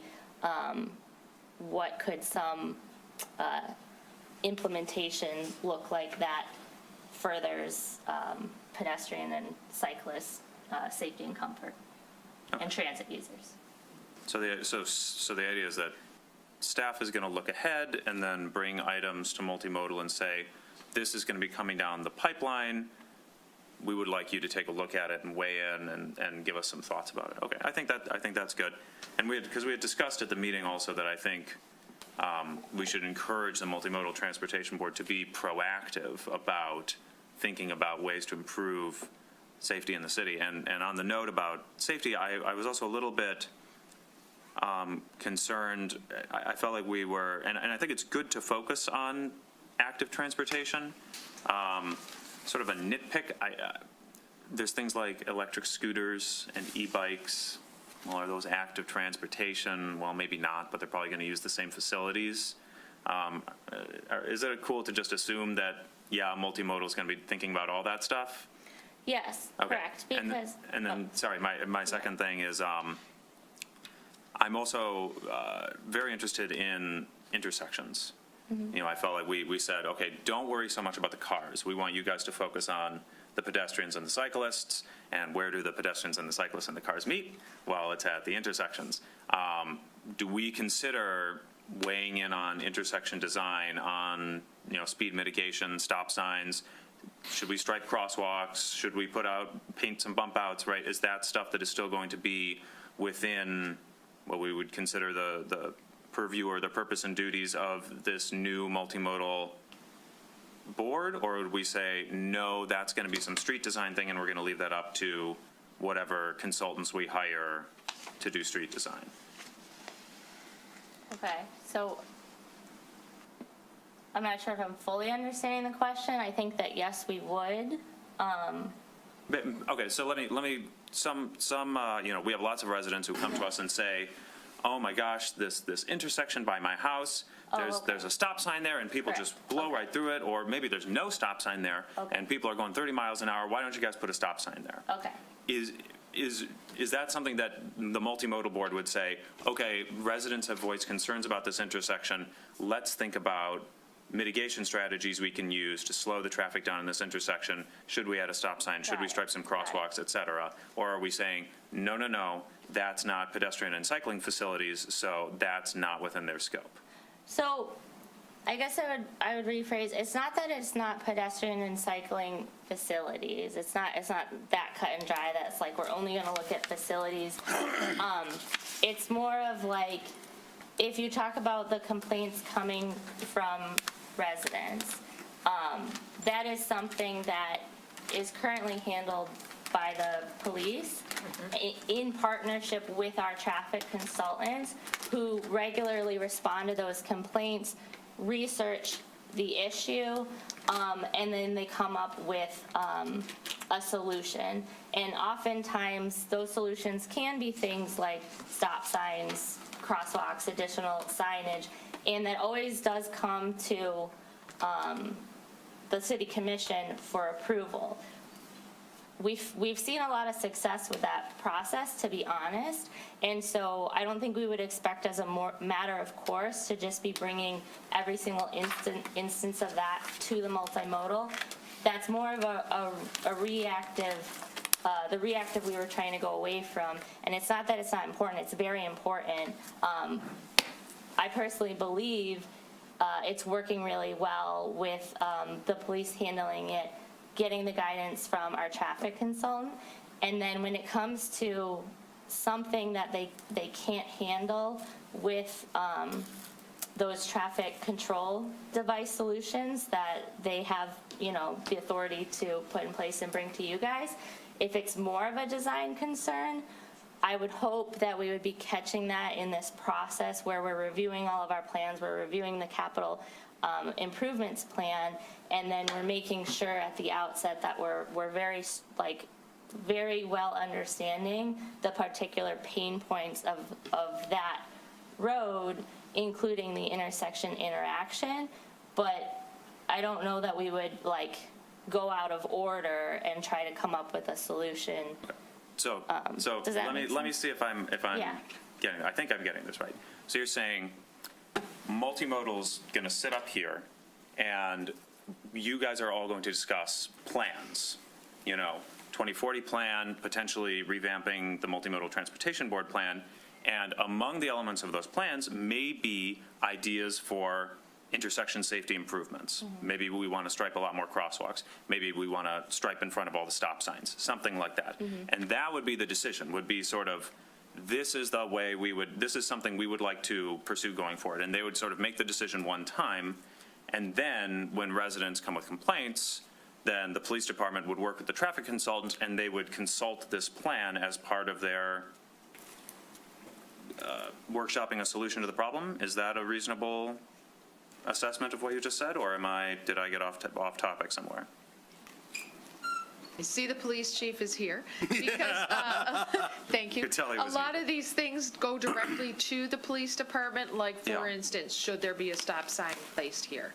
Yes. And then there's a study that gets done, an analysis, there are warrants you have to meet. It's not just a general planning question. I think what. Yeah, so I do feel we might be missing paths here, I guess, because I was suggesting that would not be the role of the multimodal board. It would be something they could take into consideration when a road resurfacing is coming up. But as a matter of general course, the police handles those complaints, and if traffic control devices. But they would also not be suggesting some broad policy, we should forbid parking within X feet of an intersection and stripe it out. Yeah, so and they everybody don't knows. now. They would, That's not anything that. So nobody does that right now. We basically. No, and The police department works with the traffic consultant, but there's no grand master plan about how to design intersections more safely. We're doing it as on a Well, other street-by-street than the basis? standards that the traffic and the engineers go by. And I think what we're suggesting is that if the city commission desires for the board to spend their time studying and coming up with something like a policy about what you suggested, something around stop signs, you would assign that specific interest to the board. Okay. Ask them to study and research it, and then they could propose, a recommended action to you guys. But that's the direction we would hope would come from city commission if that's what you want them to spend some time focusing on. Does that make sense? Yes. Sorry, I didn't mean to. No, I just want to add one point of clarification, what you brought up about stop signs and other traffic control devices. So one of the things that was becoming a little bit of a concern was that when we had those requests or we did those studies, whatever the traffic control device was, that comes from a study that was done, as the city manager said, that is based on the warrants that are required through the Michigan Manual on Uniform Traffic Control Devices, right? So when the engineer comes back and makes a recommendation based on that study that it meets those warrants, what we don't want to have happen is go to a public board who decides, no, we're not going to follow that recommendation. So that's because of the warrants, because of the manual, we go forward with those type of things. If there's other options that can be done, then that is what she's referring to in terms of the design options and stuff like that. But those other warrants that we find out through the traffic engineer, that we do that study, and they say it's determined, that will eventually come to the commission because we have to have a traffic control order in place to enforce that new traffic control device, which has to be done by a resolution. Okay. Excellent. Thank you. Yep.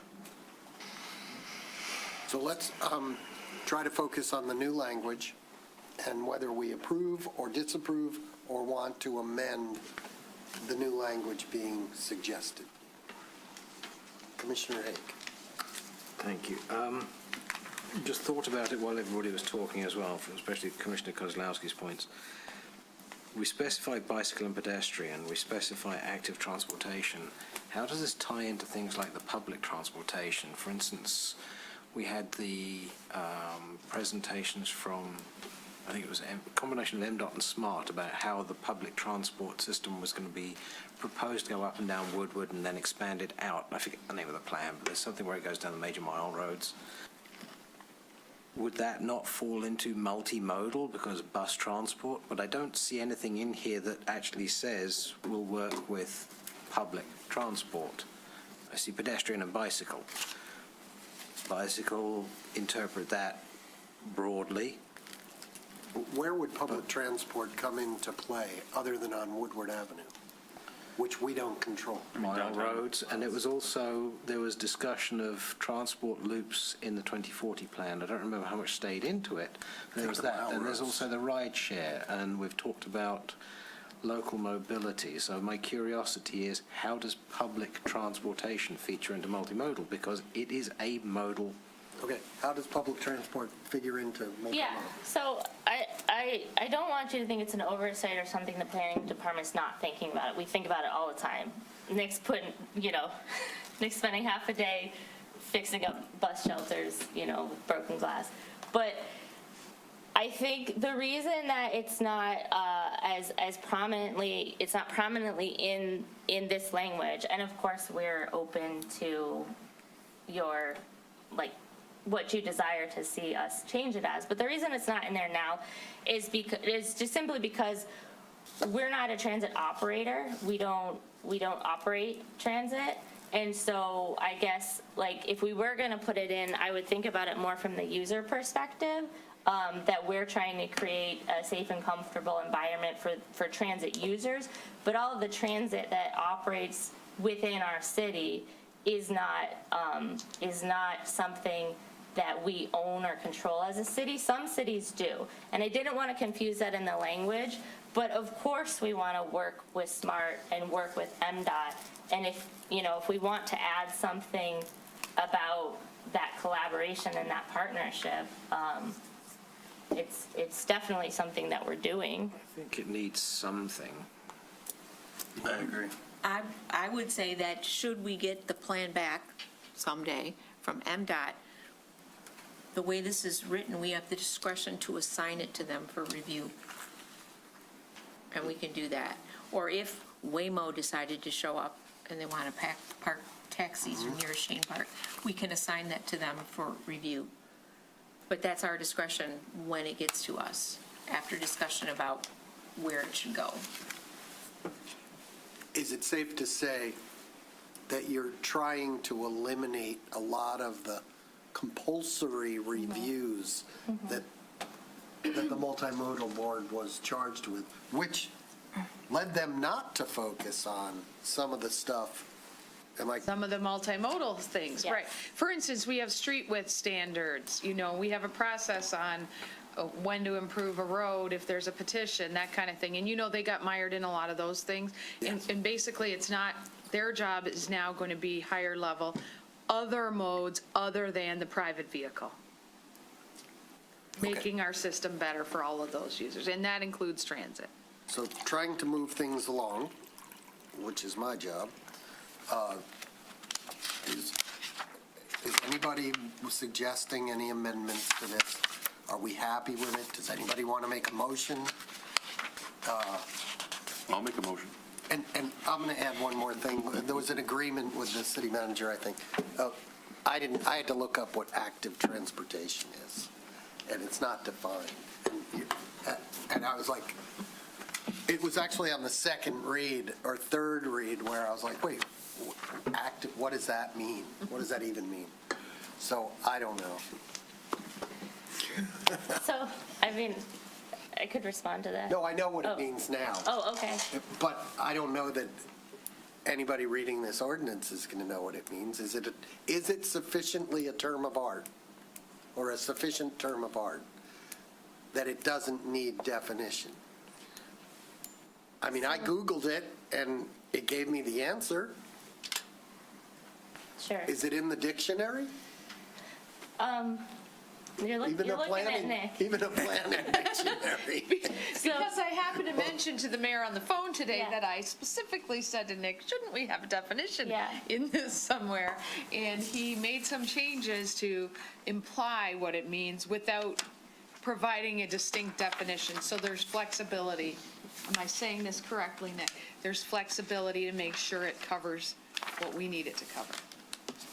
Did everybody here understand Yeah. what active transportation is? Yeah. Maybe.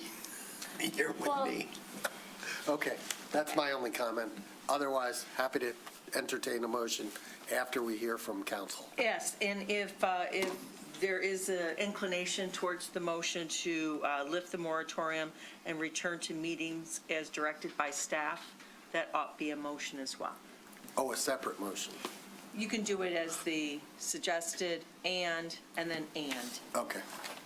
But there is no "and" written down, so There is not, somebody's going to have to "and" it out of their head. Mr. Dupuy asked if we would need a motion to lift the moratorium, and the answer is yes. Okay. Mayor Pro Tem. I'd like to make a motion adopting an ordinance to amend Chapter 110, Transportation Systems, to remove Article 2 in its entirety, and to make a motion adopting an ordinance to amend Chapter 82, Planning, to add Article 7 to amend the Multimodal Transportation Board composition, terms, compensation, organization, and meetings, scope of authority, and purpose and duties, and make a motion to lift the moratorium and to have the Multimodal Board begin meeting again at date and times to be set by city staff. Second. Great. We have a motion and a second. Any questions, comments on the motion? From the board? From the public? I have a question. Is this going to be a regular, are they going to meet regularly, or are they going to meet as needed? So I was just planning on going back to the regular schedule that we have. It's the first Thursday of every month, I believe. And you think there'll be sufficient business to? Oh, yeah. Okay, good. We've got stuff. All right. And it's in the ordinance that the Multimodal Transportation Board shall hold meetings at Shall. such time and place as may be established by the planning director or an authorized representative. So if we need fewer or we need more, we can decide that as we go. Excellent. Schedule and cancel. Any other comments, questions? Do we need a roll call on this? No. Well, Although- wait a second. You are adding an ordinance. Do it, Roll call, yes. please. Commissioner Long, Yes. Mayor Ballard, Yes. Commissioner Kozowski, Yes. Mayor Pro Tem Long, Yes. Commissioner Haig, Yes. Commissioner Host, Yes. Commissioner Kolb. Yes. Okay, great. Excellent. Now we move on to item F, resolution to meet in closed session. Could I get a resolution, please? Motion. Yes. I'd like to make a resolution to meet in closed session pursuant to MCL 15.268, Section 8, parentheses 1, parentheses D of the Open Meetings Act to consider the purchase or lease of real property up to the time an option purchase or lease that real property is obtained. Second. Roll call, please. Commissioner Cole? Yes. Commissioner Therese Long? Yes. Mayor Ballard? Yes. Commissioner Kozowski? Yes. Mayor Pro Tem Long? Yes. Commissioner Haig? Accused. Commissioner Host? Yes. Okay. Item G, commission items for future discussion. Motion is required to bring up the item at the next reasonable agenda. No discussion on topic will happen tonight. Anybody? Commissioner Host. I'd like to make a motion for a future agenda item. Ann Arbor, Ferndale, New York City, as well as countless other municipalities have short-term rental regulations, and we should be proactive and review these cities' ordinances.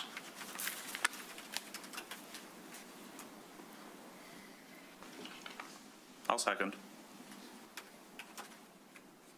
Okay, we have a motion and a second. The motion is to review the ordinances of the cities of New York, Ann Arbor, Ferndale, and any others you want to. And, okay, and so at the next meeting, we're going to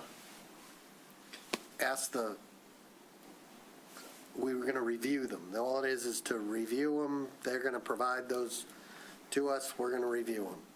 We're not going to talk about it tonight, but we will at. Just want to be clear on what the motion is so they know what our direction might be if we vote in favor of this. So as long as you're clear on what the direction is, for me, it's like we're going to talk about it the next time if we approve this. At the next meeting, we'll make it more clear what is expected, right? All those in favor? Aye. Aye. Opposed? That passes 4-3. Did you get the vote? Mm-hmm. Okay, good. Any others?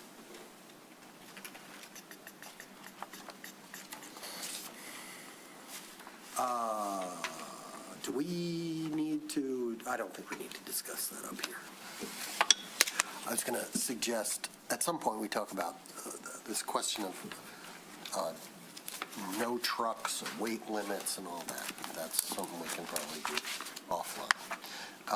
We have now item H, commission discussion on items from a prior meeting. We already talked about item 2, so item 1, city procedure regarding builders, bonds, and road repair. Was that mine? I like to think it's mine. I was going to say, I can't remember who it was, but it was in the minutes from the February 23rd meeting, I think. Okay. Yeah, I'm so pleased to see this back here because to think that we're charging $5,000 to a builder that on average is building $1 million to $4 million home, and it's obvious that the roads are being compromised by the heavy construction equipment. So we're on, just to focus the conversation, this is step 2. Yes. Where you or I, whoever suggested this, recommends or suggests, and I suppose we vote on it, what direction we want to give the city manager for the meeting where we actually make it an agenda item. Well, I will go so far as to say $25,000 would be more in keeping with the abuse of the road in front of the homes that are being built. We can certainly compromise. So you want them to consider the amount? The amount of the money is too low. Right. $5,000 Is there anything else you want them to pittance. consider? No. Okay. Can I add one thing to consider? Sure. Can we get some stats on what we've retained? We do the inspection and we get the bond money back. How much over, as personally, I like it over time, so as far back as you can go. What have we kept? It says so in the report. This is brand new and they haven't kept anything. Okay, good. I missed it. Sorry. So I'm going to add some things, which I think I already shared with you. I was surprised that I thought we were doing this, and we just changed the amount, but it looks like we weren't doing it at all. Well, So I'd like, you don't have to do it now, I'd like some clarification about this policy, whether the policy was in existence and we just didn't enforce it, or what? What's the history of this whole bonding for street repairs? And as we move forward, are we collecting and compiling data so that we have a better handle on the likelihood of damage and whether $5,000 is adequate? So if we find that we end up charging on every one, right? Then we know the likelihood of damage is high versus, okay. And then what does it cost to fix this? And is $5,000 adequate?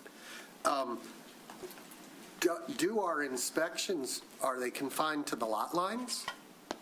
Because you have streets where trucks come in and I have testimony from Commissioner Haig that his street has been damaged by trucks. The damage may not be in front of the house, but if they're cutting a corner tight and destroying that intersection, are we surveying more than just the lot lines involved? And so that. And assuming we bill and collect, where does the money then go? Where does that $5,000 go, or whatever it is? And assuming it goes into the general fund or one of the street funds, can it be applied as a credit to the future resurfacing or cape seal of that same street? Because let's say residents paid, I don't know, a couple $1,000s each to have it cape sealed 2 years ago. Now this guy destroys it, and, is that even a feasible thing for finance to do? Those are the questions that I would like to see answered if the commission votes to take this to the next step. Yes. I had an additional thing I would like investigated. My concern is about the remedy, the practicality of the remedy. It says that if damage occurs, the engineering part will assist in determining the cost. All repairs must be completed. So it's not clear about whether they're repairing or, or we're repairing. But it says it must be completed prior to a certificate of occupancy being issued. And in Michigan, that is an issue, because if we determine that a repair needs to be completed in November and say it's and it's a cement street and you can't pour for some period of time, are you actually going to prevent somebody from selling a home, keeping a certificate of occupancy from being provided for 3 months or 4 months? So I'm not sure that that's worked out well enough to accommodate, Michigan seasons and how, and if they figured it out, I'd like to see more detail about how that's going to work. Other suggestions? Okay, go on. To help with one of your questions, there is precedent for setting an offset to people's assessments by the recovered funds. It has happened before. So it would be nice to see it more documented or enshrined, to your point. Okay. Well, that's already on the list. Okay, do we have a motion to take this to the next step?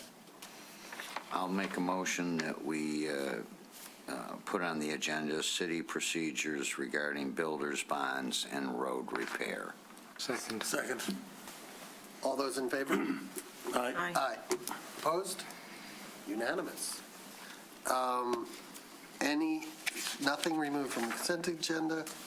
We've discussed communications regarding ICE. We have a notice of intention to appoint to the Board of Building Trades Appeals, a notice of intention to appoint to the Brownfield Redevelopment Authority, another to appoint to the Birmingham City Commission, and a notice of intention to appoint to the Parks and Recreation Board.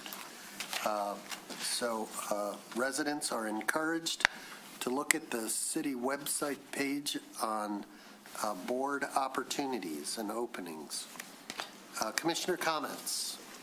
I have one very quick one. Yes. Obviously, everybody's seen my letter.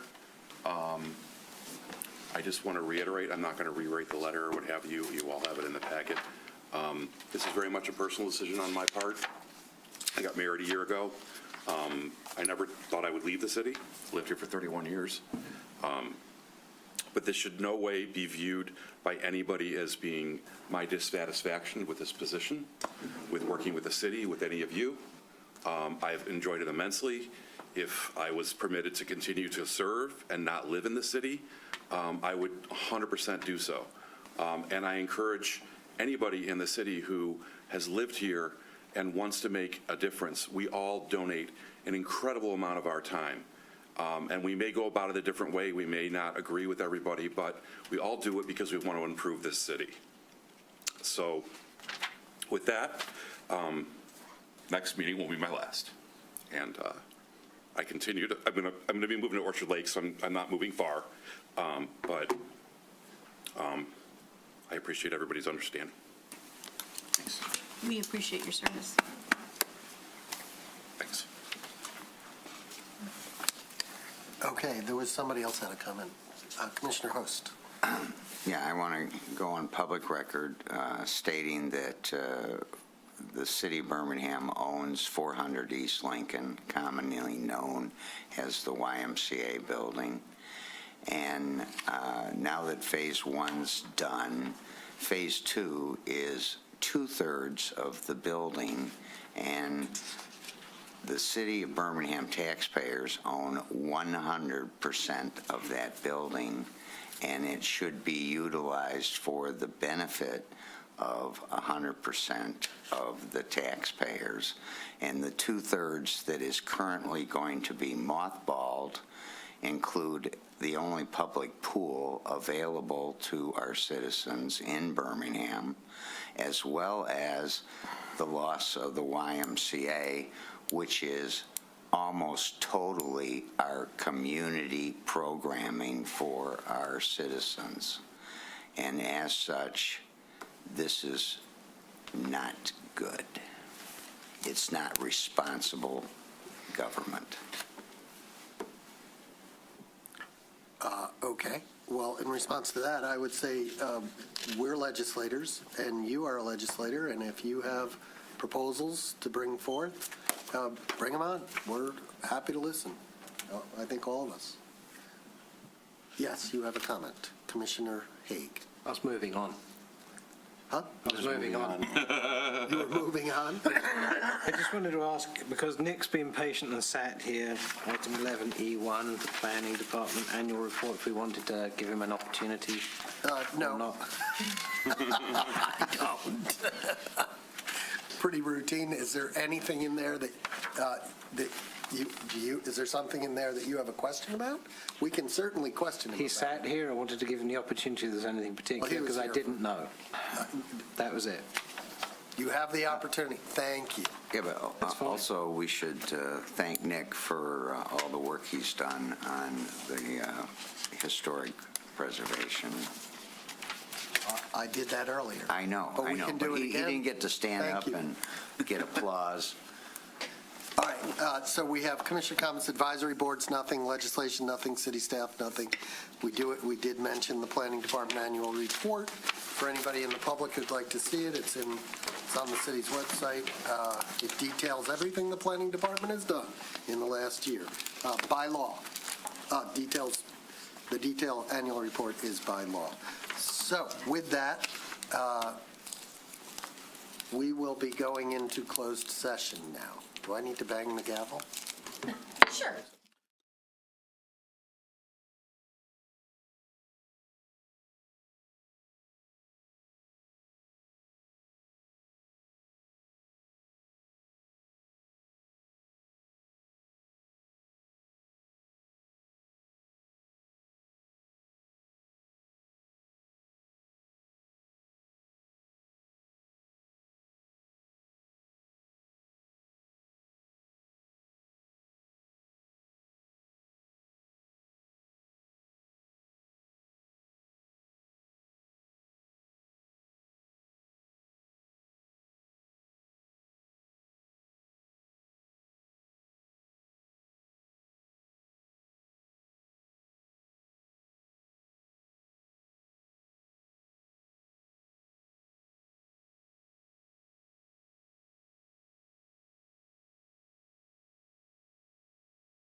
Closed session, and I need a motion. We have nothing to report, right?